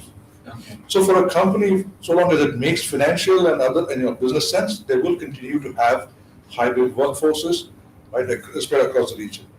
At a country level, you got to look at the larger perspective of the entire employee base itself. If the outsourcing industry were the largest in Malaysia in terms of, let us say, employment, like how it is in Philippines, then I would argue that yes, the labor policies, Malaysia's entire emphasis should change from the old school thinking of having people based here to incorporating new models. So what you're asking for potentially as an extension to the argument might actually work for Philippines, because outsourcing is the largest contributor to the GDP outside of exporting people to work in the Middle East. How does here it doesn't work. Yeah, but how will 5G play a role? Is it going to make this process that you're talking about Makes better? it much easier. So I would say that an investor who's coming in here is now able to say, all right, I can serve the region without moving people. Okay. I can have it based here. My technology will allow me to now have faster transactions, more effective transactions, right? All of that I can do. So what earlier was the promise that Singapore had as the only trusted hub for the region, Malaysia could replicate it as well. Why not? But 5G is only one part of the story. Right. The bigger picture is going to be in terms of how we're going to leverage this technology. That's a much bigger conversation, but this is the case in point. What you talked about in terms of SSM data and analytics, about 10 years, 15 years ago, all the Western world countries, they used to share a lot of data. So even if you wanted to do any research in this country, right, whether it's a PhD student in the University of Malaya or any one of you and I in the business world, we would always go to websites like the ILO, the World Bank, we will never look at websites domestically. Yeah. For example, until 3 years ago, the rest of the world did not trust the Department of Statistics Malaysian data at all, even for basic, GDP data. But today, it is one of the top 10 trusted sites in the world when it comes to national data. Okay. What happened? Just 3 years. It moved from a closed network model to an open data model. So now I would see some possibilities that Malaysia is moving in the right direction. If this can happen at a national level with the Department of Statistics, what stops us tomorrow from having open banking, where banks, CIMB, Maybank, every one of them is now sharing data. It's just a matter of time. So I think I wouldn't write off everything, but a lot of upheavals. Are we willing to allow our banks to actually share data? Yeah. It becomes the question that we all have to do. Yeah. Now, Shah, I want to ask you, I've had this conversation with you a couple of times on open government, and it's also taking what Bobby is saying. Are we ready for more open government? How much open government do we have in Malaysia, and how much time can we save in terms of man hours per year if we start to get this equation right? Well, I happen to be one of the committee on national data sharing policy by one of the ministers. They are giving their their time like 3 years to formulate the policy and then eventually making an act. So to get people from all government agencies and the departments of certain ministries, that is a long process. It's a tall order actually. So we have to probably we have to look at certain case study benchmark, and then look at the European countries or UK for example, and then try to learn what's best to do this transformation in government sector. Try to have an open data platform, which we don't have today.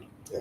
We don't have yet because there's actually an open data among government agency, but there's no open data for private sector, and we are trying to bridge that gap at the moment. That's right. So the problem is there's not enough regulation around it, like the cybersecurity law, like Mood was saying, and then the protection, intellectual property protection, and then the laws around data, data PDPA. Mm-hmm. And so these are the things that we have to address first. And I guess we are going there, but it will take some time. So I hope it's not 3 years. Okay. But today I heard on the radio, our minister, can I mention? Yeah, I think so. Our minister Rafizi, he's saying that the government should allow the startups, the fintechs, and the gig sectors access to open data which the government has, and then make How long will it take for them to press the go button on, okay, here's, or do you need to say, okay, this parcel gets to go out? I think Minister of Health, Kari Jamaluddin, previously allowed all that data for COVID-19 to go out. It was, all this talk of conspiracies, and it was like, oh, you want conspiracies? Here you go, here's the whole lot. And I was hoping that people would like dig through it and say, aha, I found it, but nobody did find the conspiracy. But how long would it take from now to open? Well, I think first and foremost, the minister and the ministry, they have to decide who should champion this initiative. Now we have KKAD, Kementerian Komunikasi Digital, who wants to do open data platform. And well, today, Rafizi is saying that economy ministry under Open Dosen should do it. Yeah, so get that sorted out first. Okay. Stakeholder management. Sorry for being blunt, but no, it's okay. I guess this is what they should do. In terms of putting the framework, I think it's not that difficult, right? We just have to decide on who will be the data owner, the data practitioner, data custodian. That's all. It's a custodian problem right now because of the recourse to verifications and validation. That's the challenge, that if I download some data from some data and I want to validate it, right? Whom do I go to? Do I go to DOSM? Because it might be healthcare data, or it might be data from immigration authorities. Yeah. Okay. What will Department of Statistics do, or KKN do? So that's the challenge I think is how do you close the loop with open data? Okay, brilliant. Matthew, I want to come back to the talent problem because I think one of the biggest problems for me is it's almost there's this need for permission to succeed. And it's like, okay, go ahead and do it. What role can individuals in organizations play in terms of their own digital journey? What do you see?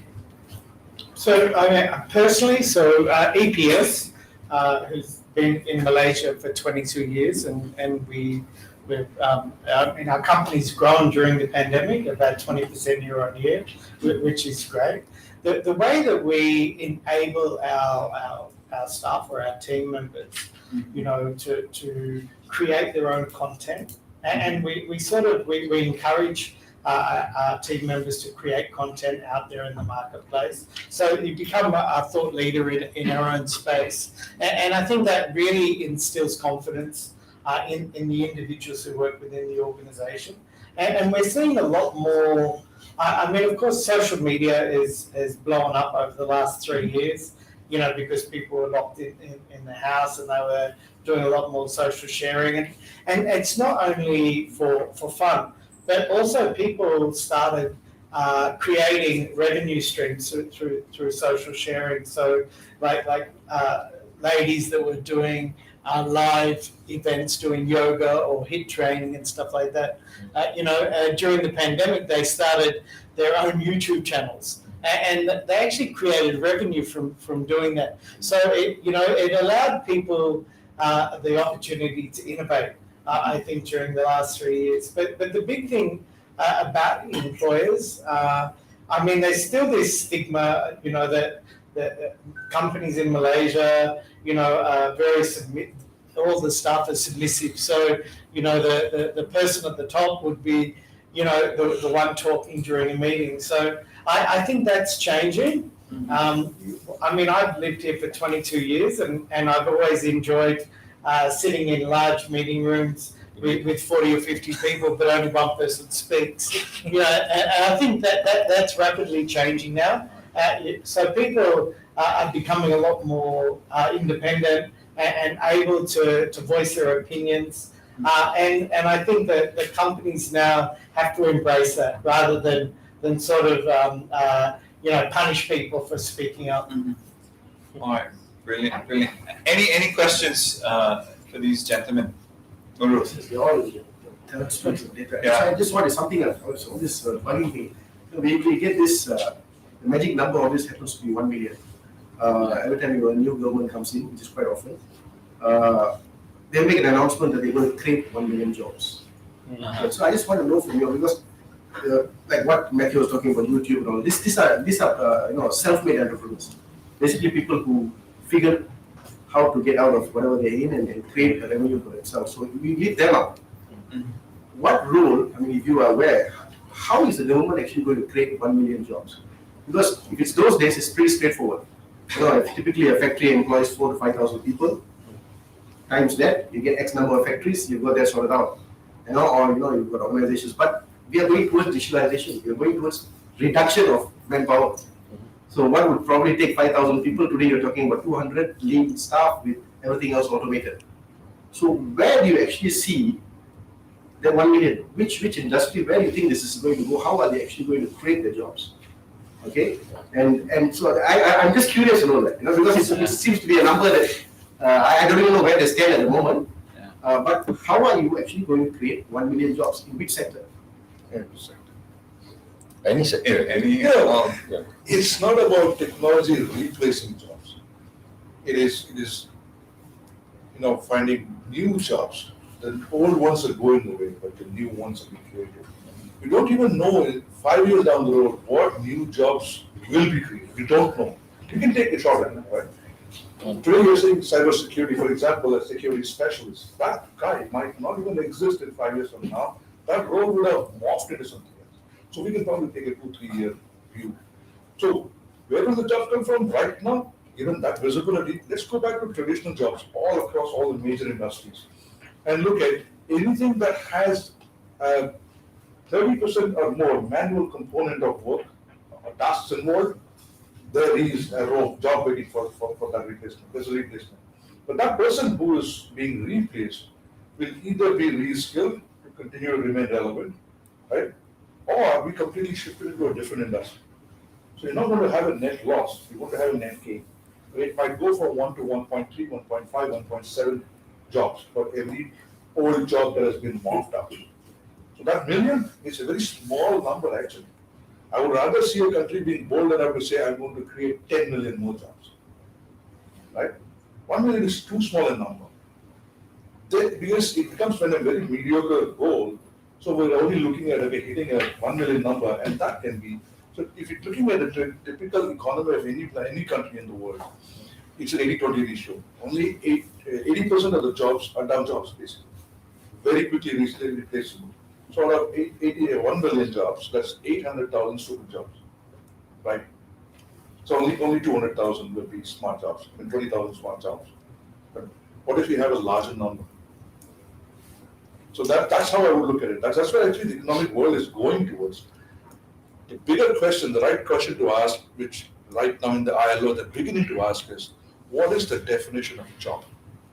Is it a 40-hour work week? Europe is going for 34 hours. Somebody is going for 30-hour work week. So what is? That's the bigger question. Do you think in the next decade there will be something called a job?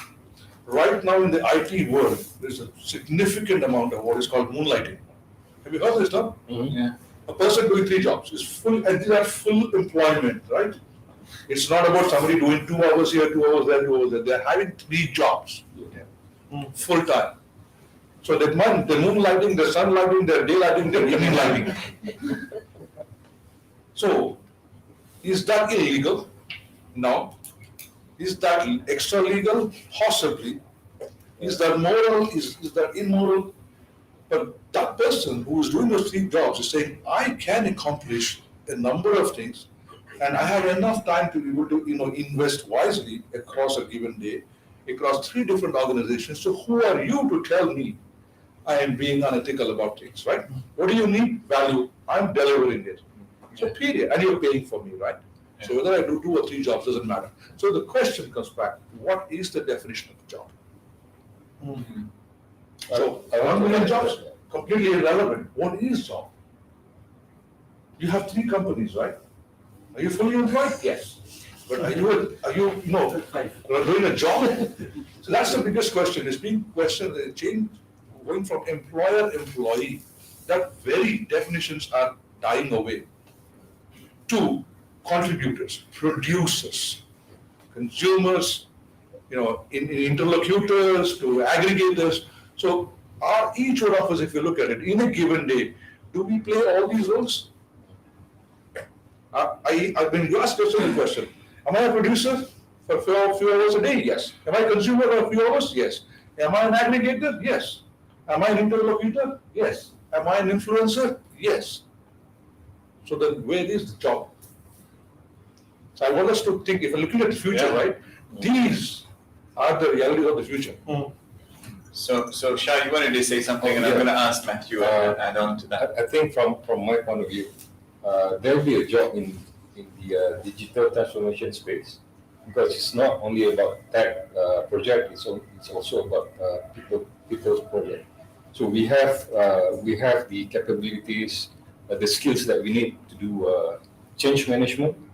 We have to sit down and then get leaders, mentors and coaches to sit down with the frontliners to get feedback from the user, and then document all those the information that you get about your product or service, and then pass that on to the transformation office. So we have transformation opportunity there, and then send it to the data sciences guys. So we have data engineer, data visual storyteller, and whatever not. So it is a complementary teamwork between the non-data background with the project management and change management. So I guess if there's a lot of digital transformation that is required across the board, whether it's company or government sector, have those kind of skills in the human capital. I guess there's chance for people to still get a job, but you just have to be focused. You have to know the subject that what you're working on. So I guess that's my 2 cents. Matthew, are we overscoping, quote unquote, the word job? In Bobby's scenario, one guy can take 24 hours, let's say he sleeps 8, and then let's say he takes the now I've got to really, now I've got 15, 16, I've got to go have a shower and a bath and every once in a while. So this 8 hours, he says, okay, I'll work 10 hours a day. Are companies overscoping the amount of work, and are we not looking at the problem the right way? I think what Bobby brought up is really interesting. I mean, this is the gig economy, right? And now, especially when we've had this work from home culture over the last 2 or 3 years, is how do you manage effectively manage these employees who are working from home? I mean, companies that we work with. So, I mean, currently EPS is recruiting for about 350 companies today in Malaysia. And a lot of those companies do have this hybrid. And you know, they might say you have to come to the office 1 day a week, but 4 days a week you have to, you can work from home or work remotely. I mean, whether it be a coffee shop or whether it be from home. So, but what we have noticed is that, you know, they have different policies, and one of the policies may be that you have to have your webcam on 8 hours a day. You know, so they can actually see, and I think it's really good for having collaboration as well. Is, you know, then you feel like you're within the team by having the webcam on. But what that does is it creates complexities around what Bobby was saying. If you are moonlighting, in better sense of a word, and running 3 different roles concurrently, you know, how are you managing that as an individual? I think that's the big question. Okay. Any other? Sorry, go. He's got a nice shirt on. That's getting nice. Thank you. Just for the panel to answer, in designing the future of the digital economy, right? So we are data driven. We have lots of data.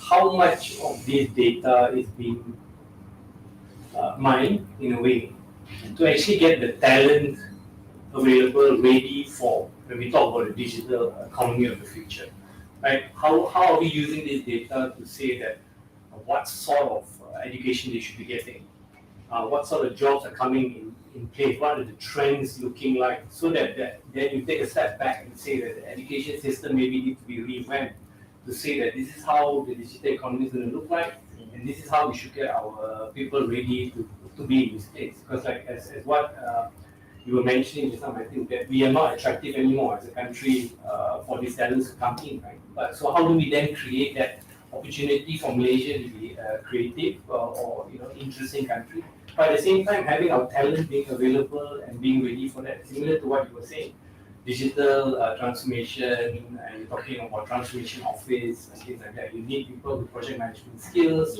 you need data scientists and things like that. But you know, it could be buzzwords at the same time because people talk about it, but there's not really much education being prepared to get people up to that level. So how much of this data is actually being used to look at the availability of the talent and making the digital economy something really real rather than something that people is pie in the sky? Because sadly, the data that we have access to is the information on processes, information on the transaction between companies and government agencies or even the ministries. Because of the fear of PDPA and not knowing the accountability of having data, I guess that narrative actually hinder the process of attracting new talent. If the government understand that having those data, I mean this transaction data is okay, you know, for the better benefit for the greater goods, which is we want to improve processes, we want to improve the operations, we want to improve the customer service, be it in the telco service or healthcare or whatever not, right? The low hanging fruit now is sometimes we do have data that we have not realized the importance of those data, like emails, whether you get a duplication of email, and probably like your survey forms, your feedback forms, there are some critical information that resides within the data. So if we collect all this data, all right, and then have a specific job description where you need certain people with certain skill set to collect data, gather data, read the data, and then understand the story, and visualize and describe to people and communicate to people. So there are a lot of jobs there. You have media guys, we have PR, we have what do you call it? What do you do? Crisis management. Yeah, we have crisis management. I have coffee with people. I have coffee with people. So these are all the job opportunity around those building the data repository. I guess education sector, they have to look at the new jobs that is available right now. So long gone are the traditional world, because we are not living in that world anymore. So I guess there is, but you just need to for the education sector to relook and probably reset the education syllabus. Well, perhaps that is not the full answer to your question, but there are opportunities there. But I think, are we asking the right question? And this whole thing about data is the new oil. It's been around for a long time. It's the digital form of data. Right? So let's not confuse the two. Data has always been there. In reams of papers and in books. Now then we have got it into computers, and now we got it down to a small little USB drive where you can have an entire library. So data has always been there. It's the utility value of the data. So that's why this is the right question that we're asking. We are asking questions around inputs. Then we are romanticizing about the amount of work that is done to collate those inputs, to distribute those inputs, but to what end? What is the outcome? So we are only trying to forecast the sophistry around handling data. We're not talking enough about the outcome of that utilization of data. So if I backcast it outwards and ask Malaysia the same question of Malaysia, what do you want to be as an economy? Right, let's start that at the top. I want to be the best in A, B, and C. Obviously, you can't be a rock star to everybody, right? Pick and choose your battles. So I would say, okay, I want to be the biggest producer of palm oil and the entire palm oil ecosystem. That's how I would look at it, not just a producer of palm oil. And then it's only selling the fruit. But I want to be the entire ecosystem owner. Let us say that is one goal for this country. What would it mean? I would have to work my way up the entire upstream of palm oil and the entire downstream of palm oil, right? And now I'm building an ecosystem. All the businesses in that, all the technologies required, all the skills required, now I can build it because I've got a singular purpose. Very clear present outcome. So now if I were to build similar ecosystems, 3 or 4 of them, there is digital components, there is digitalization, there is IoT, there is cybersecurity, every single one of those elements which today we have confused to be as outcomes, but they are necessarily inputs, right? Let's treat them for what they are and we focus on the outcomes. This will be a very large economy, notwithstanding that it's only 32 million people. You can still have a $5 trillion economy. What stops us from thinking? So it doesn't matter. But I think they're barking up the wrong tree, asking all the wrong questions because what we are asking is a popular conversation. It is not an important conversation. IoT. Just 2 years ago, we were promising we will create 20,000 data scientists. Where are they? 28 is the actual data scientists that we have really generated domestically in the country. But we spent a ton of money on the promise of 20,000 data scientists. There are only 569 jobs for data scientists available in this country as of 2023. But the populist notion is that we are a great thing in data science. Every single university, every single college is romanticizing about it. But there is no demand for it. Because you need a basic data miner, forget a data scientist. He needs a guy who can read data, not try and fancily represent it, right? So let's ask the right questions, and I think we have been struggling. We're dealing with a lot of this technology rhetoric too long because it is popular, it gets us into Forbes. But in reality, it doesn't matter to 80% of the Malaysians on the street. So let's ask the right questions, we have the answers. Because the effort follows anyway. Sorry for sounding very cynical, but that's the reality of the ground for anybody out there. No, let's get the right questions and get the right answers. Absolutely. With that, I want to thank the panelists for this session. I think a very good session. They're still here. If any other questions after the show, by all means, ask them. So thank you very much, gentlemen, for an excellent session. Thank you. One more photo. And those speakers who are still here, you can also thank for the group photo. Oh, just the four of us.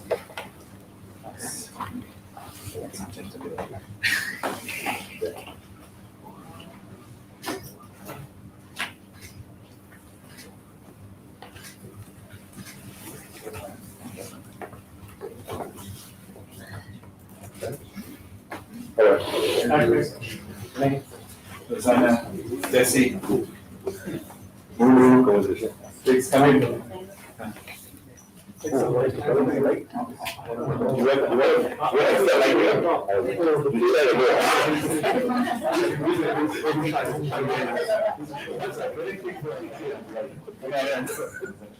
You come just